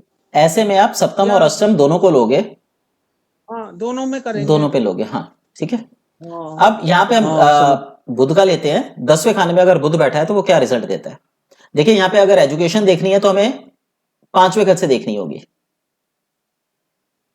लेकिन 10वें घर का बुध क्या कहता है हम वो देख लेते हैं। दांत, खुश्क घास, शराब और कबाब, नास्तिक या भूत की खुराक, लेटा हुआ अंडा, शनीचर का उपाय मददगार होगा। दोष सीढ़ियों में होगा मकान के अंदर। 3 लाइनों में उन्होंने ये बता दिया कि अगर किसी व्यक्ति का बुध खराब है तो उसके दांतों की समस्या होगी, हड्डियों की समस्या होगी, उसकी त्वचा के रोग लगेंगे, वो व्यक्ति शराबी और कबाबी हो सकता है। यहां पे कभी भी उन्होंने ये नहीं कहा कि वो होगा, हो सकता है। ऊर्जा का प्रभाव हमें हमेशा ध्यान रखना है। नास्तिक या भूत की खुराक हो सकता है। अब भूत की खुराक का मतलब ये नहीं है कि भूत चिपट जाएंगे, इसका मतलब यह है कि ऐसा व्यक्ति अनियमित दिनचर्या का स्वामी होगा। कभी भी सो के उठना, कभी भी खाना खा लेना, कभी भी सो जाना, कभी भी मोशन पास कर देना। और वैसे भी अगर आप देखेंगे तो जिन बच्चों का जन्म 2000 के बाद हुआ है उन पे चंद्रमा का प्रभाव बहुत ज्यादा अधिक मात्रा में है। उन लोगों की लाइफस्टाइल सेडेटरी है, तो ये उसको शो करता है। इसके अलावा भूत की खुराक का मतलब ये भी है कि ये व्यक्ति खाएगा खूब पर शरीर को कुछ भी नहीं लगेगा, तो बच्चा जो है वो दुबला पतला बहुत ज्यादा हो सकता है।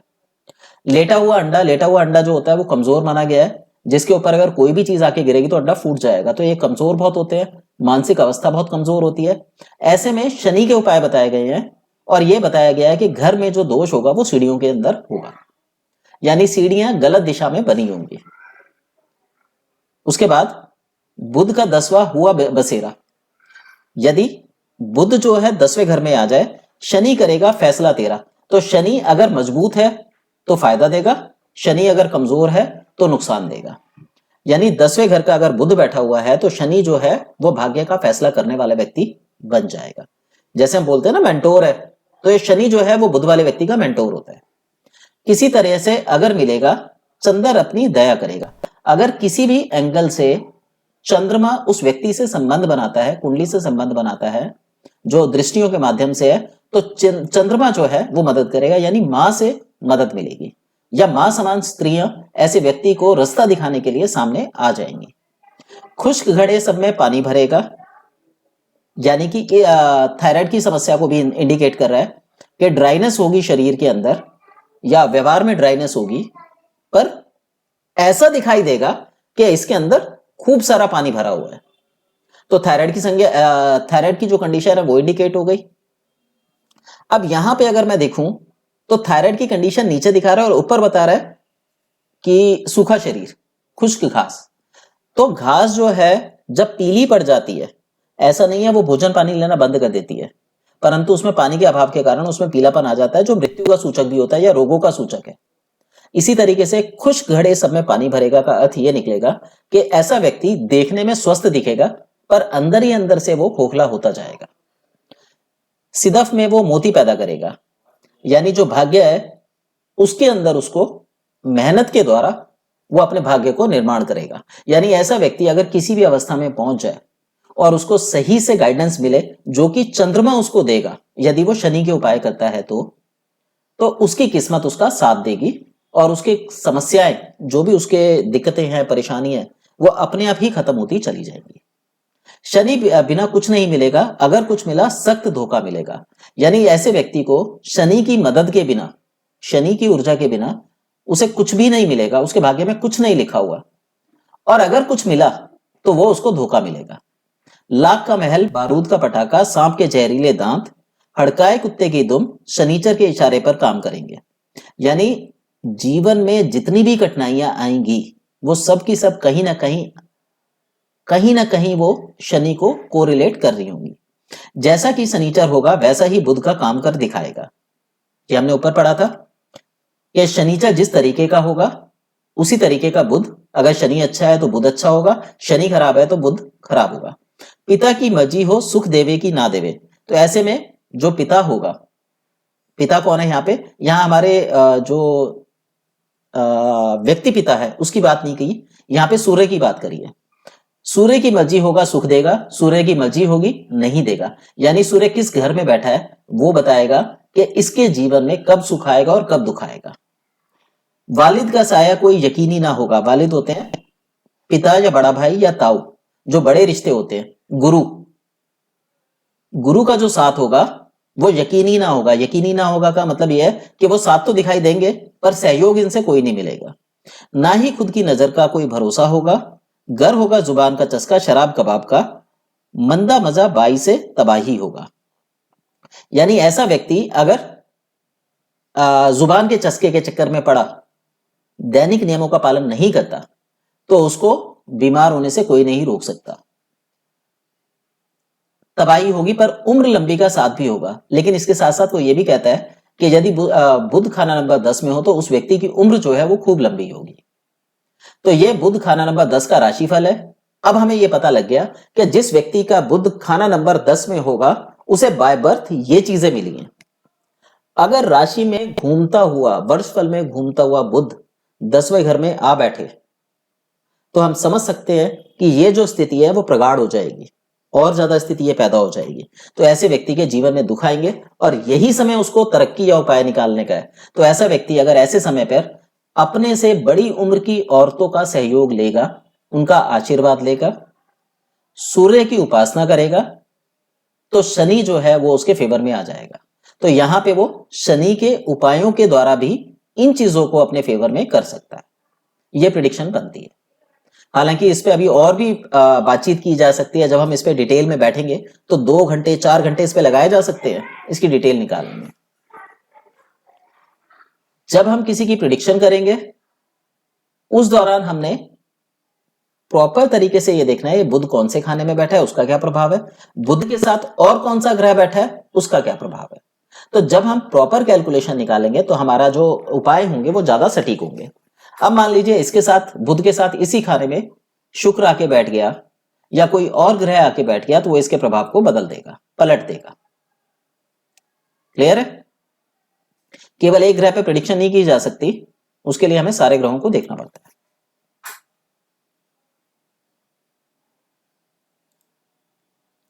तो इस तरीके की जो प्रेडिक्शन है वो पंडित जी ने की है। कुंडली बनाने का ये तरीका है। अब क्लास एक बार खत्म होने वाली है, हम 5 मिनट बाद दोबारा ज्वाइन करेंगे, तब मैं आपको इसका आगे का पार्ट और बताऊंगा कि इस कुंडली को हम सूर्य के हिसाब से और चंद्रमा के हिसाब से किस तरीके से देखेंगे और कौन कौन से राशियों के क्या क्या प्रभाव होंगे। तो उसके बारे में हम जब नेक्स्ट उसमें जाएंगे तब देखेंगे। किसी का कोई सवाल हो, कोई कुछ पूछना चाहता हो तो पूछ लीजिए।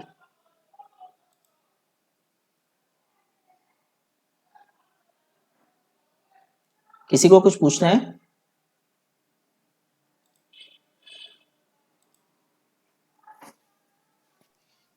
हेलो। हाँ जी नीलम जी। जी सर, एक बात बताइए कि जैसे एक जन्म कुंडली के आधार पे नाम रखा जाता है, तो राशि मानी कैसे जाएगी या उसका लगन माना कैसे जाएगा? जैसे उसके डेट ऑफ बर्थ के जो नंबर है उसके अकॉर्डिंग अलग होगा, नाम के अकॉर्डिंग अलग होगा, जन्म राशि के अकॉर्डिंग अलग होगा, ये सब मतलब एक ही निकलता है? मतलब ये कंफ्यूजन थोड़ा सा। देखिए, जन्म कुंडली जो है वैदिक बनाई गई है और वेदों में चंद्रमा का वर्णन पहले आता है, क्योंकि चंद्रमा हमारे सबसे ज्यादा पास है। तो ये हमारे शरीर को डेली प्रभावित करता है। अब इसको हम ऐसे समझ सकते हैं, अगर आपके ऊपर कोई चीज वजनी एकदम से डाल दी जाए तो व्यक्ति उस वजन को सहन कर सकता है, लेकिन अगर एक एक बूंद पानी हमारे किसी अंग पे पड़ने लगे और लगातार पड़ता रहे तो वो अंग खराब हो जाएगा। तो आप समझ सकते हैं फ्रीक्वेंसी की ताकत क्या होती है। जी यहाँ डेंसिटी नहीं देखी गई, फ्रीक्वेंसी देखी गई है। तो जो कुंडली का विधान है वो चंद्रमा कुंडली का विधान है। जब वैदिक काल में कुंडली बनाई जाती थी तो वैदिक कैलेंडर का प्रयोग किया जाता था जो 27 दिन का होता है, जो चंद्रमा के अनुसार चलता है। ठीक है, उसमें हिंदी सावंत लिया जाता है। अब यहाँ पे हिंदी सावंत के बारे में लोग ज्यादा जानकारी नहीं रखते, जिसके प्रभाव से सूर्य का सिद्धांत जो 30 दिनों का होता है और चंद्रमा का सिद्धांत जो 27 दिनों का होता है, खिचड़ी बन गई है। प्रिडिक्शन में सबसे पहली गड़बड़ यहां आती है। चंद्रमा के अनुसार जब कुंडली बनाई जाती है तो चंद्रमा किस घर में है, उस घर से ग्रहों को बैठाने का प्रयास किया जाता है। लग्न में चंद्रमा ले लिया जाता है कि चंद्रमा इस समय लग्न में यहां था, नक्षत्र कौन सा लगा था, कितने अंशों पर था, कैसे था, और कुंडली का निर्माण कर दिया जाता है। जो आप लग्न कुंडली बर्थ चार्ट देखते हैं वो सूर्य राशि के अनुसार है, जो आप चंद्र कुंडली देखते हैं वो चंद्रमा के अनुसार है। जब आप दोनों की तुलना करके प्रिडिक्शन करेंगे तो वो ज्यादा सटीक होंगी। चंद्र राशि के अनुसार किसी की जन्म चंद्र राशि के अनुसार ही नाम की व्याख्या करी जाती है। वो हम गलती करते हैं कि बाद में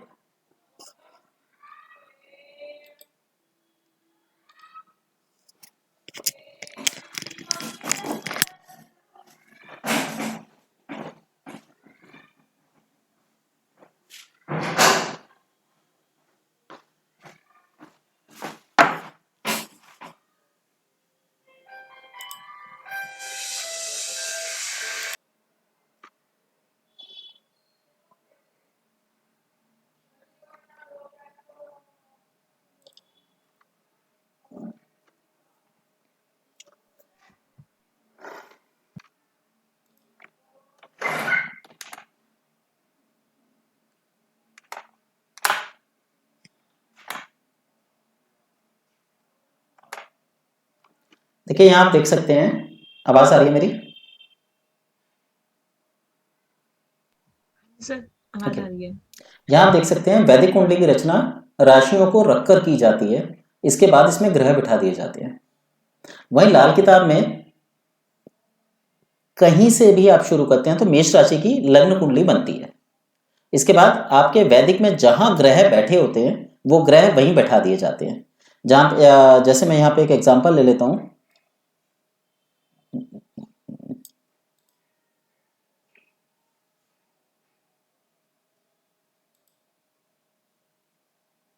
इंटरनेट स्लो हो जाता है काफी।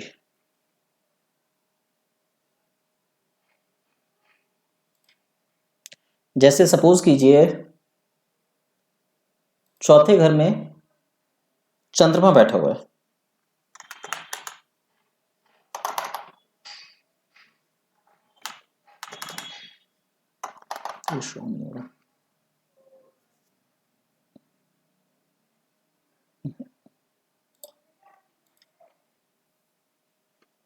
यहाँ पे मुझे थोड़ा सा इशू आ रहा है, मैं दूसरी कुंडली खोल लेता हूँ, इसको बंद करता हूँ।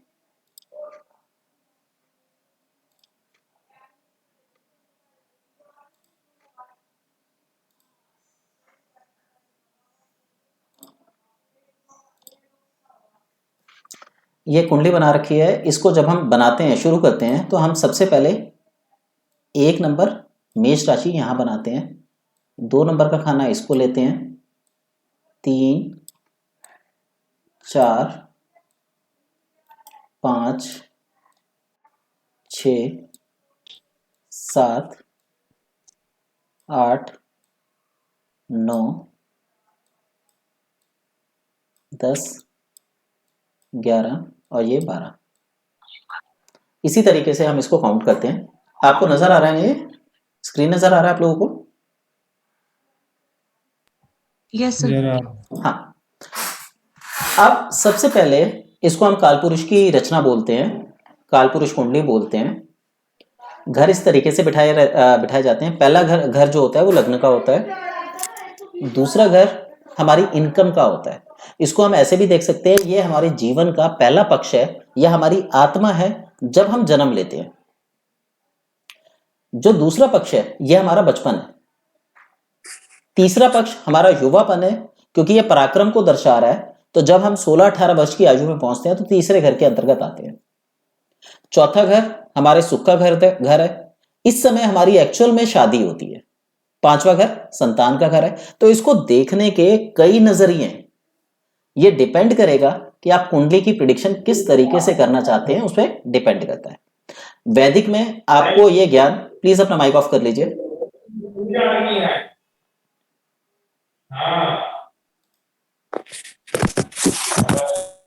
वैदिक में ये ज्ञान आपको खुद निकालना होता है।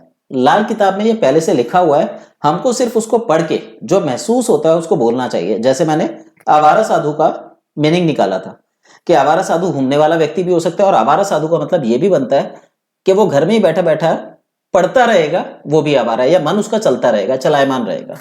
तो ऐसा व्यक्ति अपने जीवन में खूब सारे काम करेगा, किसी एक काम में रुक नहीं पाएगा, जिसकी वजह से उसको उपाय या जीवन में तरक्की नहीं मिल पाएगी।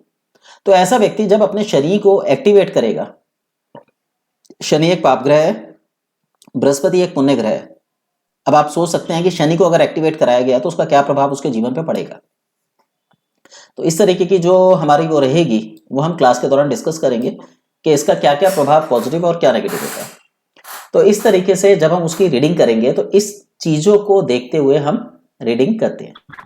अब दूसरी चीज, यहां पे एक और चीज मैं बता रहा हूं।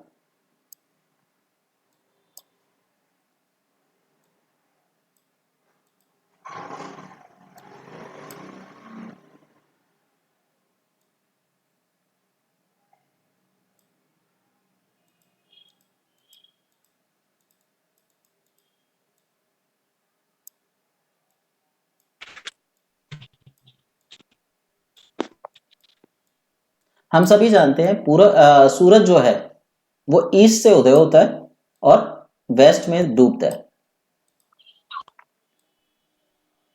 तो कुंडली की एक संरचना या उसको बनाने का एक तरीका सूर्य आधारित भी है और एक चंद्र आधारित है, लेकिन कैलकुलेशन दोनों में आपको लगभग समान ही मिलेगी।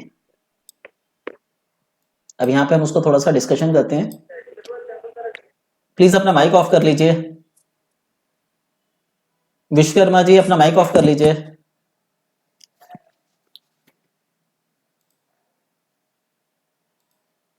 अब यहां पे अगर हम देखें तो सूर्य पूरब से उदय होता है।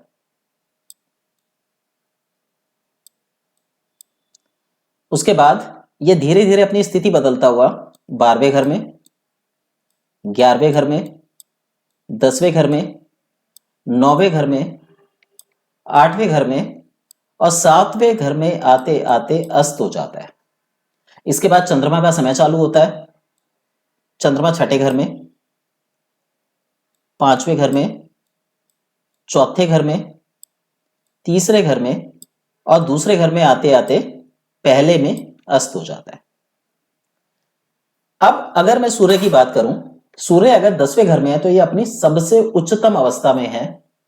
ऐसा व्यक्ति जिसका सूर्य 10वें घर में हो, वो उसके जीवन में जो उसके बुजुर्ग हैं, जो संपत्ति छोड़ के गए हैं, चाहे वो ज्ञान से संबंधित है, चाहे वो धन से संबंधित है, या वो प्रॉपर्टी है, हम यहाँ पे अधिकतर प्रॉपर्टी की ही बात करते हैं या बुजुर्गी संपत्ति की बात करते हैं, तो वो दिखाता है कि यहाँ पे इस व्यक्ति को बुजुर्गी संपत्ति की प्राप्ति होगी।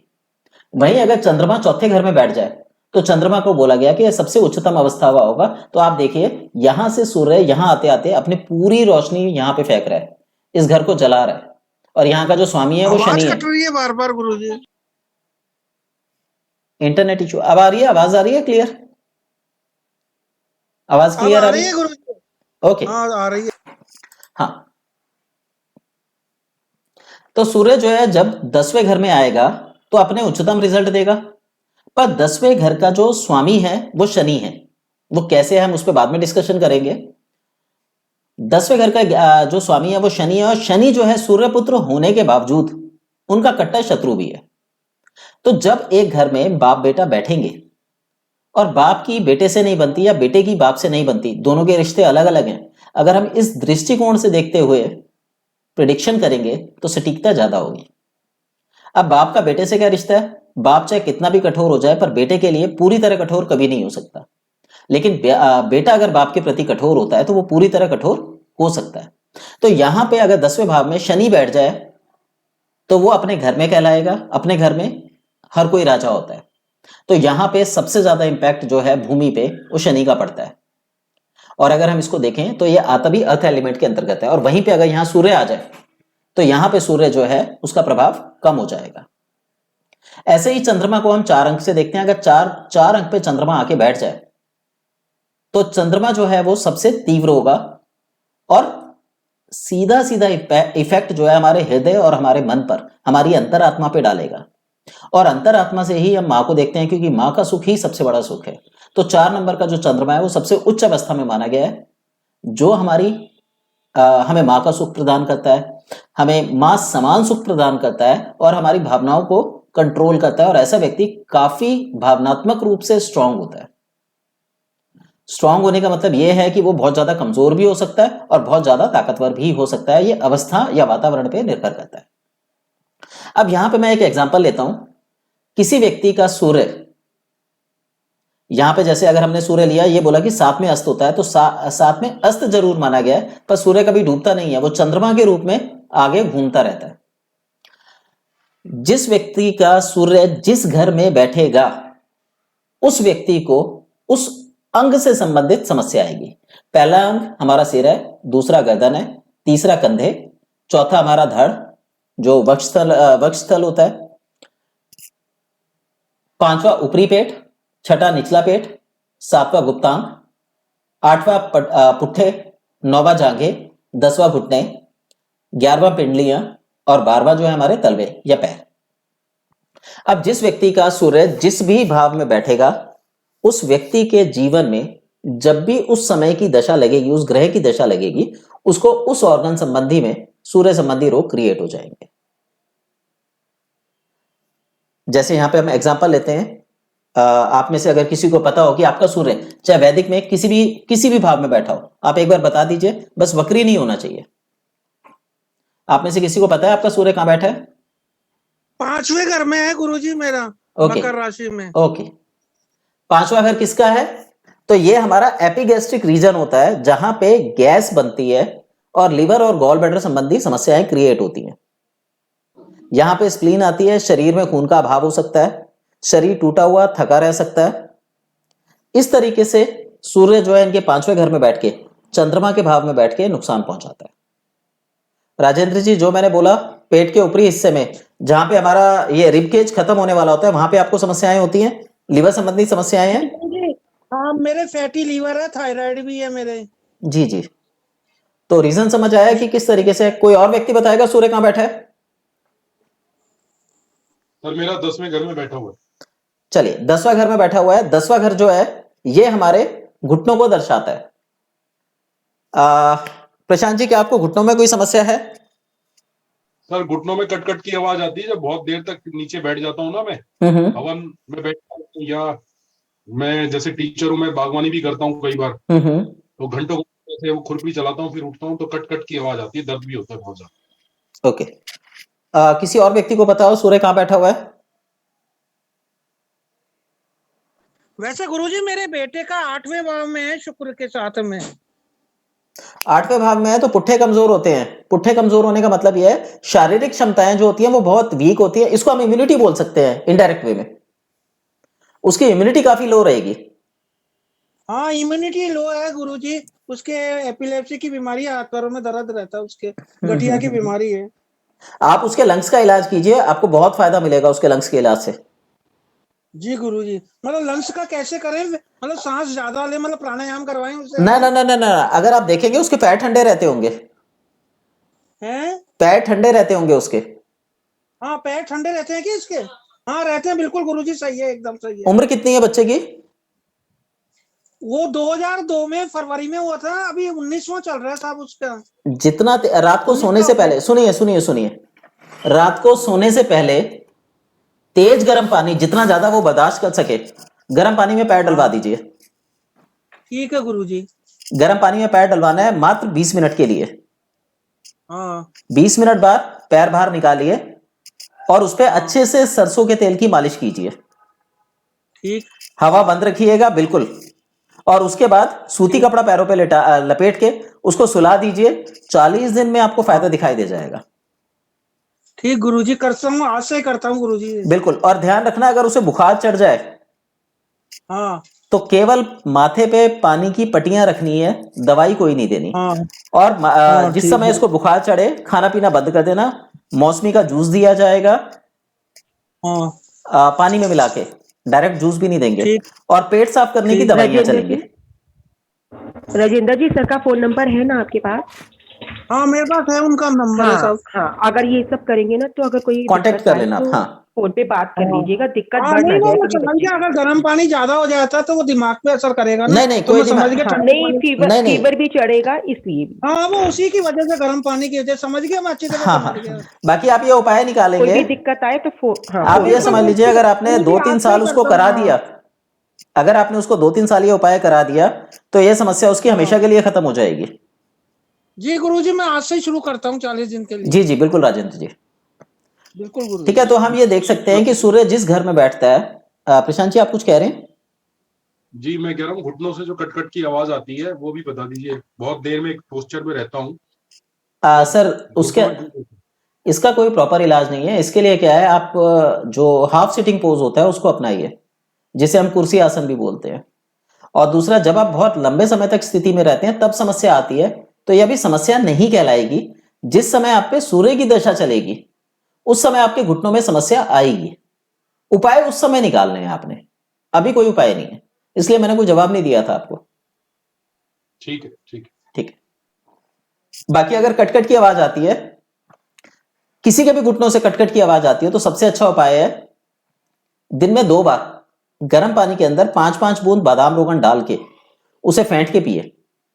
उबलते पानी में 5 बूंद बादाम रोगन डाल लीजिए और उसे फेंट के पिए, पूरी सर्दी पिए।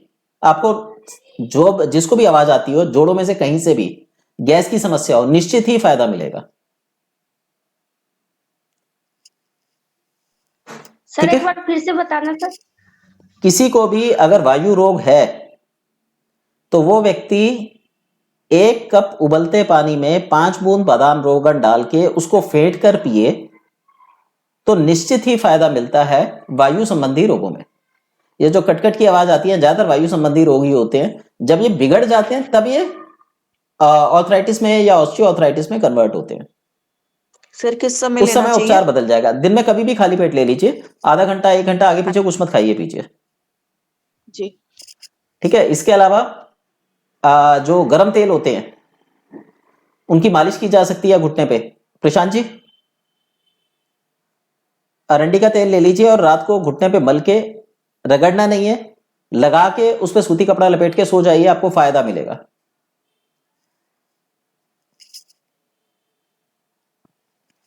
चलिए, अब यहां पे हम दूसरा उदाहरण लेते हैं। ये तो था हमारा मन का, सॉरी सूर्य का। अब हम यहां पे लेते हैं चंद्रमा का। अगर किसी को चंद्रमा के बारे में पता हो तो चंद्रमा जो है वो मन का कारक है। अब 12 घर यही है हमारे पास, तो यहां पे कहीं ना कहीं जिस भी घर में चंद्रमा बैठेगा वो हमारे उसी पक्ष को कमजोर कर देगा। आपको किसी को पता है चंद्रमा किस घर में बैठा हुआ है? सर मेरा 5th हाउस में बैठा हुआ राहु के साथ। नहीं, अभी हम सिर्फ चंद्रमा लेंगे, राहु को नहीं देखेंगे। राहु तो नेगेटिव ग्रह हो गया आपका। पर चंद्रमा, हाँ चंद्रमा अगर राहु अगर चंद्रमा के साथ आ जाता है तो मां के उसमें आके राहु अपना बुरे प्रभाव को खो देता है। तो यहां पे हम सिर्फ चंद्रमा को ही लेके चलते हैं। 5वां घर संतान का है। संतान के साथ और इसके साथ साथ ये आपके पेट का निचला हिस्सा है, जो डायफ्राम है, सांस लेने का स्थान। जब हम सांस लेते हैं तो पेट फूलता है, जब हम सांस छोड़ते हैं तो पेट पिचकता है। इसका मतलब यह हुआ कि जब हम देंगे तो हम खाली हो जाएंगे। ऐसा व्यक्ति अगर चंद्रमा खराब है, देखिए यहां पे मैं अभी कुंडली का कोई वो नहीं ले रहा, ना लाल किताब का ना वैदिक का। अगर ऐसा व्यक्ति लेने में बिलीव रखता है तो चंद्रमा खराब हो जाएगा, और अगर वो देने में बिलीव रखता है, लोगों की मदद करता है, देता है मैक्सिमम, तो उसका चंद्रमा अच्छा हो जाएगा। तो व्यक्ति का स्वभाव, उसका व्यवहार, उसका बोलचाल का तरीका यह हमें बता सकता है कि व्यक्ति लेने में बिलीव रखता है या देने में। यहां पे अगर मैं प्रशांत जी की बात करूं तो प्रशांत जी देने में बिलीव रखते हैं। उनकी आवाज का टोन ये बताता है कि वो देने में बिलीव रखते हैं। ऐसे केस में ये जो स्थान होगा ये ठंडा होगा, इनका पेट बाहर निकल आएगा, क्योंकि ठंडी चीज फैलती है और गर्म चीज सिकुड़ती है। तो पेट का ऊपरी हिस्सा फैला हुआ होगा, फैटी लीवर की शिकायत हो सकती है, खून की कमी, स्प्लीन में दिक्कत आ सकती है, खून की कमी हो सकती है शरीर में, डाइजेशन की समस्या हो सकती है, गैस बन सकती है। अगर खून की कमी है तो आंखों पे चश्मा भी लगेगा क्योंकि विटामिन ए का पाचन नहीं होगा। प्रशांत जी।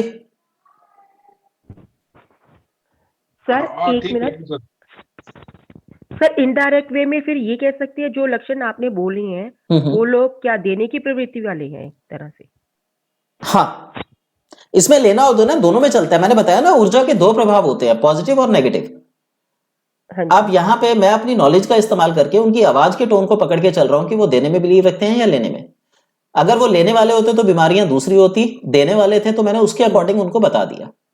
पांचवा घर जो है डायफ्राम का, हाँ डायफ्राम का निचला हिस्सा है ना पांचवा घर। सर मैं क्वेश्चन ये कर रही हूँ कि ये जो जितने आपने लक्षण बोले, आपने कहा कि इनकी देने की प्रवृत्ति है इसलिए ये लक्षण होंगे। हाँ जी। अगर किसी में ये लक्षण है, हाँ, मैं चंद्रमा वंद्रमा कुछ भी नहीं कह रही और ना ही कुछ भी पूछ रही हूँ, तो क्या ये कह सकते हैं जिसका फैटी लीवर है तो वो उसकी प्रवृत्ति देने की है? हाँ, अगर लिवर सिरोसिस होता जी, लिवर सिरोसिस होता तो लेने की प्रवृत्ति देख लेते हैं। तो हम अंगों से व्यवहार की वो निकाल सकते हैं और व्यवहार से अंगों के बारे में जान सकते हैं। यही तो लाल किताब की खूबसूरती है जिसका प्रयोग हम लोग करते ही नहीं है। हम तो सिर्फ प्रिडिक्शन पे आगे अटके हुए हैं कि ग्रह यहां बैठा तो ये मतलब, यहां बैठा तो ये मतलब, यहां बैठा तो ये मतलब। लेकिन अगर आप सही से लाल किताब को समझेंगे तो आप देखेंगे लाल किताब बहुत खूबसूरत है और बहुत कुछ बताती है। ठीक है, कोई और व्यक्ति बताएगा 5 अंक चंद्रमा कहां बैठा हुआ है? गुरुजी मेरा अष्टम भाव में है चंद्रमा, मेष लग्न का। चलिए, अब यहां पे आप अनुमान लगा सकते हैं। लगन छोड़ दीजिए कौन सा है, अष्टम भाव में चंद्रमा है। अष्टम भाव में जो भी ग्रह बैठेगा अपना उल्टा असर देगा। यानी यहां पे चंद्रमा जो है सूर्य के समान काम करने लगेगा। चंद्रमा के जो भी लाभ मिलने चाहिए वो हानि में कन्वर्ट हो जाएंगे। कोई प्रेडिक्ट करने की कोशिश करेगा? पारुल जी, पूनम जी, कोई कोशिश करोगे? चंद्रमा सूर्य के समान इसलिए हो गया क्योंकि 7वें भाव के बाद सूर्य का चल जाता है ना वो। नहीं, 8वां भाव जो है वो मृत्यु का भाव होता है। यहाँ पे जो भी ग्रह आके बैठेगा वो उल्टा असर देगा। तो यहाँ पे ये जो एरिया है पुट्ठों का एरिया है, यहाँ पे सूर्य होता तो मजबूत होते, चंद्रमा आ गया तो नरम होगा। परंतु क्योंकि ये उल्टा इफेक्ट देगा तो ये पुट्ठे मजबूत हो जाएंगे। तो इनपे कितनी भी कठिनाइयां आ जाए ये उसका डट के मुकाबला करेंगे। ठीक है, ये क्या हाँ प्रेडिक्शन करने को गया जी। अब इसका अगर हम ये मतलब एक मिनट दिव्या जी, इसका अगर हम मतलब ये निकालें कि जीवन में जितनी भी कठिनाइयां आ जाए ये डट के मुकाबला करेंगे का मतलब ये हुआ कि इनका जीवन कठिनाइयों से भरा हुआ होगा, क्योंकि मुकाबला करने का संकेत मिल रहा है जो ये बताता है कि जीवन कठिनाइयों से भरा है। तो सर क्या किया जा सकता है कठिनाइयां कम करने के लिए? कठिनाइयां कम करने के लिए हम अष्टम भाव के चंद्रमा की व्याख्या पढ़ेंगे, उपाय उसी में मिल जाएंगे। तो फिर सर इनके जो आप अंग का बोल रहे हैं वो वीक पड़ने लग जाएंगे फिर क्या? ताकतवर हो जाएंगे। ताकतवर हैं तभी तो इनके जीवन में कष्ट हैं। अगर वो वीक पड़ जाएंगे तो इनके कष्ट दूर हो जाएंगे। अब हाँ मैं यही कह रही हूँ ना कि अगर उपाय निकाले जाएंगे तो अगर प्रॉब्लम दूर होंगी तो वो अंग भी तो देखिए होता क्या है, जब भी कोई एनर्जी एक्सेस हो जाती है वो भी हानिकारक है, लो हो जाती है वो भी हानिकारक है। अगर एक्सेस एनर्जी को आप ये कह रहे हैं वो कम हो रही है तो वो कम नहीं हो रही, वो बैलेंस हो रही है। हाँ यही, अच्छा ठीक है, एक्सेस में है तभी परेशानियां ज्यादा आई जी हैं इनके पास। जी जी जी जी ठीक है। राजेंद्र जी, जो मैंने बोला सही है, जीवन परेशानियों से भरा पड़ा है। जी गुरु जी बिल्कुल परेशानी है, अब तक परेशानी चल ही रही है। अब यहाँ पे एक चीज देखी जाए तो हम यहाँ पे चंद्रमा से प्रिडिक्शन कर रहे हैं, जबकि हमें परेशानियां देखनी चाहिए मंगल से, मंगल या शनि से। तो आप फर्क देख सकते हैं कि एक ग्रह कई तरीके से प्रिडिक्शन करता है और हम रट्टे मार मार के कुछ भी बनाते रहते हैं। तो अगर हम लाल किताब को सही तरीके से समझें, सही तरीके से उसकी प्रिडिक्शन करें तो हम बहुत कुछ ऐसा जान सकते हैं जो मेरे ख्याल से हम रट्टे मार के नहीं कर सकते। तो मेरा मानना यह है कि आप लोग भी जब लाल किताब की प्रैक्टिस करें तो हर बार पढ़ के करें, तो आप में निखार भी आता जाएगा और प्रिडिक्शन ऐसी होगी जो मतलब बिल्कुल अनोखी होगी। और लाल किताब खुद ये कहती है कि आपको अपना दिमाग चलाने की जरूरत नहीं है, ये पहले के फरमान हैं, ये बता दिए गए हैं और इन्हीं के उपाय आपके ऊपर काम कर जाएंगे। तो हमें लाल किताब सीखना मतलब आप ये समझो कि एक 12-18 वर्ष का बच्चा, 12 मैंने इसलिए बोला कि ये बच्चा बहुत छोटा होता है, अगर वो रीडिंग कर पाता है, पढ़ पाता है, तो उसे रट्टे मारने की जरूरत नहीं है, सारे उपाय उसमें बता रखे हैं। तो लाल किताब जो है वो केवल प्रिडिक्शन की किताब नहीं है जो कि हम उसे मान के चलते हैं, बल्कि वो ये बताती है कि जीवन में इस ग्रह के यहां बैठने से समस्या क्या आएगी और उसका उपाय क्या है, यानी उसका उपचार या परिहार ही उसके उपाय हैं। ठीक है। अब यहां पे एक चीज और बताना चाहूंगा मैं आप लोगों को, जैसे इसको बंद कर दूं। सर दिव्या जी कुछ पूछ रहे थे। हाँ जी दिव्या जी पूछिए। सर मेरा चंद्रमा चौथे घर में है। चंद्रमा चौथे घर में है तो हृदय से सोचते हो आप, दिमाग से नहीं सोचते। हाँ जी। ठीक है, आप हमेशा दिल से सोचते हो, दिमाग का इस्तेमाल नहीं करते सोचते हुए। अगर कोई आपसे प्यार से बोलेगा, कोई आपके फेवर में बोलेगा, तो आप उसी के पीछे बोलोगे, उसका सहयोग करोगे। हाँ जी। ठीक है। यहां पे मैंने कुछ नोट्स बनाए हैं जो अकॉर्डिंग टू लाल किताब हैं। इसमें नेगेटिव पार्ट को लिया गया है। नेगेटिव पार्ट का मतलब क्या होता है कि अगर कोई ग्रह खराब है तो उसको कैसे देखा जा सकता है। जैसे सूर्य खराब है तो ऐसा व्यक्ति गवर्नमेंट के कार्यों में या गवर्नमेंट के कार्यों को कर लाभ उठा सकता है। अगर वो व्यक्ति गवर्नमेंट के कार्य नहीं करेगा तो उसे हानि होगी। हानि क्या होगी? उसकी इनकम की प्रॉब्लम हो सकती है, पिता के स्वास्थ्य की समस्या हो सकती है, या उसको स्वयं के स्वास्थ्य की समस्या हो सकती है। प्रभावी वर्ष कौन से होंगे? 22 और 23 वर्ष की उम्र में उसको समस्या आ सकती है, या 57 और 58 वर्ष की उम्र में, या 92 और 93 वर्ष की उम्र में उसको ये समस्याएं आएंगी। अब 92-93 वर्ष का व्यक्ति व्यापार तो करता नहीं, ना उसका पिता होगा, तो नेचुरल सी बात है उसका स्वास्थ्य बुरी तरह प्रभावित होगा। इसका कारण क्या रहता है? बड़ों का अनादर करना। अब बड़ी उम्र का व्यक्ति किसी बड़े का अनादर नहीं करेगा, पर ऐसी अवस्था में वो व्यक्ति ईश्वर को नहीं पूछेगा या दैनिक नियमों का पालन नहीं करेगा, क्योंकि वो उसके गुरु के समान है, या फिर वो सुबह देर से उठेगा। अगर किसी का सूर्य अच्छा है तो वो व्यक्ति सुबह जल्दी उठेगा, सूर्य खराब है तो देर से उठेगा। इसी तरीके से हर ग्रह के अपने कुछ पॉजिटिव और नेगेटिव ट्रेट्स होते हैं जो ये कुंडली के दौरान बनाए हुए हैं।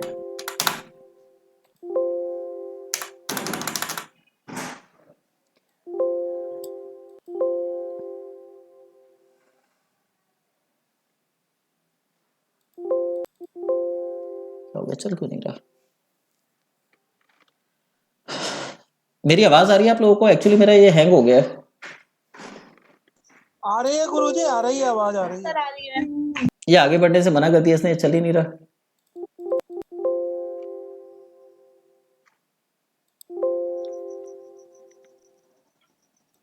चलिए यहाँ पे और दिखाना था, वो हैंग हो गया वो।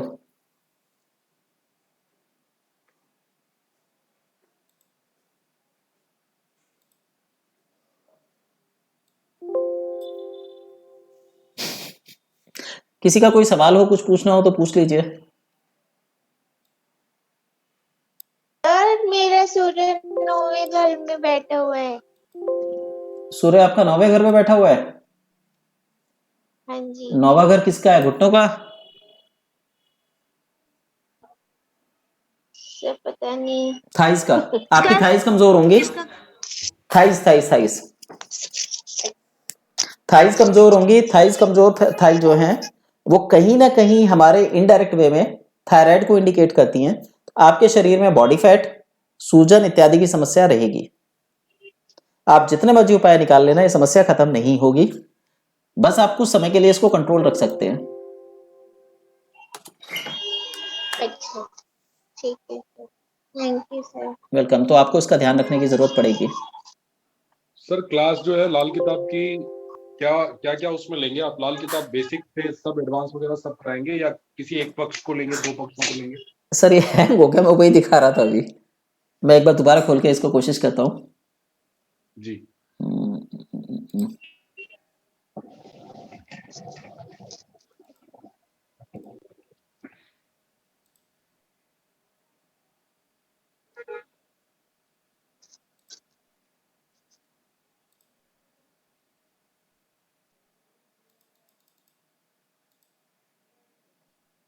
सर वैसे ही बता दीजिए अगर नहीं चल रहा तो। नहीं, 1 मिनट, वो चलने लगा अब, वो हटाया है ना मैंने।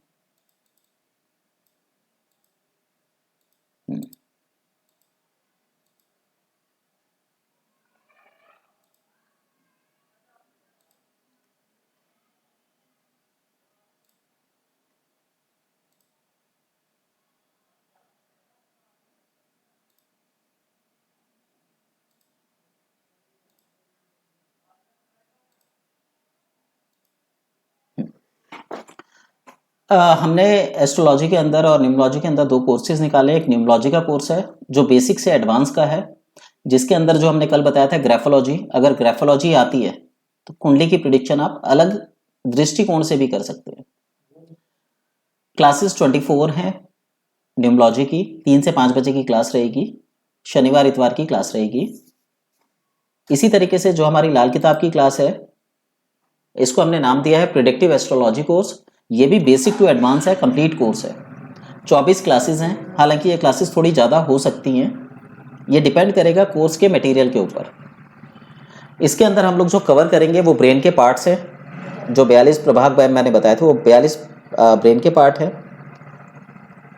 इसके अंदर हमारा जो हस्तरेखा है वो रहेगा, और जो कुंडली की प्रिडिक्शन है वो रहेगी, और जो लाल किताब के अनुसार वास्तु किया जाता है वो भी रहेगा।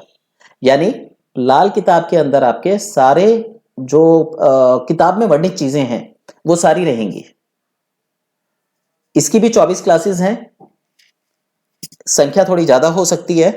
समय इसका रात का 7:30 से 8:30 लगभग रहेगा।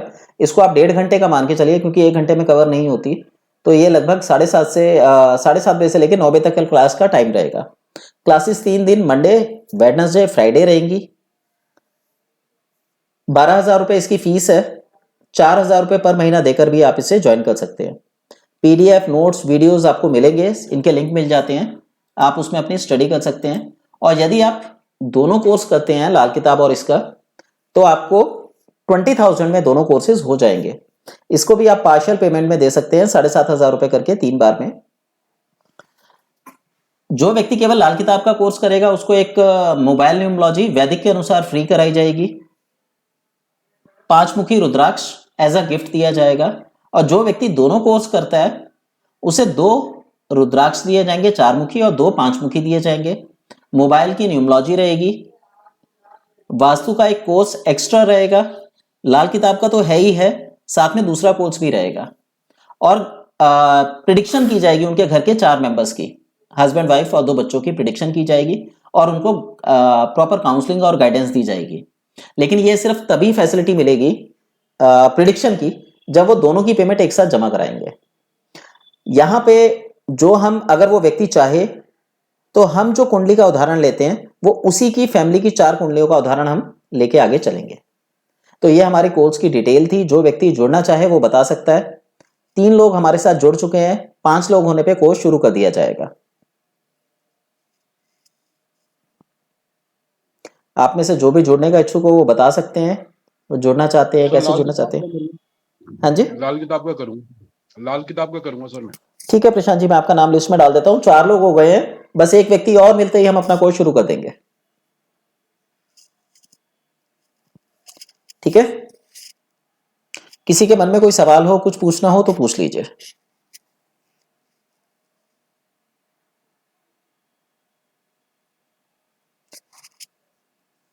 किसी को कुछ पूछना है? पूछना तो ये है कि काफी कुछ पूछना है सर। जी जी, पूछो। क्लास जब होगी तभी जो है सही से बातचीत होगी।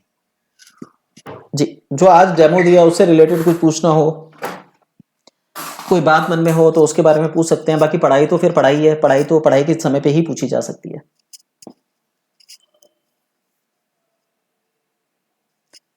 सर जैसे ऑनलाइन क्लासेस लेंगे तो फिर जैसे कभी समझना हो तो आमने सामने भी आकर कर सकते हैं इसका तरीका ये रहेगा कि मैं आपको पहले ऑनलाइन पढ़ाऊंगा और जिस दिन मुझे लगेगा कि आपका एक टॉपिक खत्म हो गया है तो फिर मैं आपको एक ऑफलाइन की क्लास दूंगा।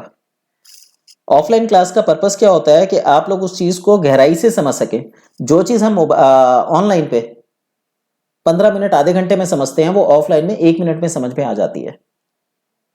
तो आपकी ऑफलाइन क्लासेस ऑनलाइन क्लासेस तो मेन क्लासेस हैं, परंतु यदि आप लोग आ सके तो मैं आपका महीने में 1 क्लास ऑफलाइन भी रखूंगा ताकि उस चीज को और अच्छे से क्लियर कर सकूं, क्योंकि मेरा उद्देश्य केवल पढ़ाना नहीं है। हाँ जी, ऑफलाइन क्लास कहाँ पर होगी? ये सराय रोहिला दिल्ली के अंदर। ठीक है सर, पास में ही है। जी जी, मेरा उद्देश्य आप लोगों को केवल बताना नहीं है, बल्कि मैं ये चाहता हूं कि आप इसको सीख के इसे डे रूटीन में प्रयोग में लाएं। और जैसा मैंने बताया था कि अगर हम किसी की प्रिडिक्शन करते हैं और अगर 4 लोग बैठ के उस व्यक्ति की अपने अपने दृष्टिकोण से प्रिडिक्शन करें तो प्रिडिक्शन बेहतर होगी। और जब बेहतर प्रिडिक्शन होती है, रिजल्ट ओरिएंटेड प्रिडिक्शन हो जाती है पूरी तरीके से, तो आप अच्छा भला चार्ज कर सकते हैं। तो मेरा उद्देश्य ऐसे लोगों की टीम बनाना है जो पर्टिकुलर प्रिडिक्शन का ही काम करे। देखिए, हम सब लोग जो सीखते हैं, पढ़ते हैं, करते हैं, उनका उद्देश्य यही होता है पैसा कमाए। लेकिन होता क्या है कि हर व्यक्ति ये चाहता है कि जिस दिन हम काम शुरू करें उसी दिन पैसा आ जाए। ऐसा नहीं होता। पैसा कमाने के लिए पहले आपको इन्वेस्टमेंट करनी होती है। आप समय लगाते हैं, आप सीखते हैं, उसके बाद धीरे धीरे पेमेंट बनना, पैसा आना चालू होता है।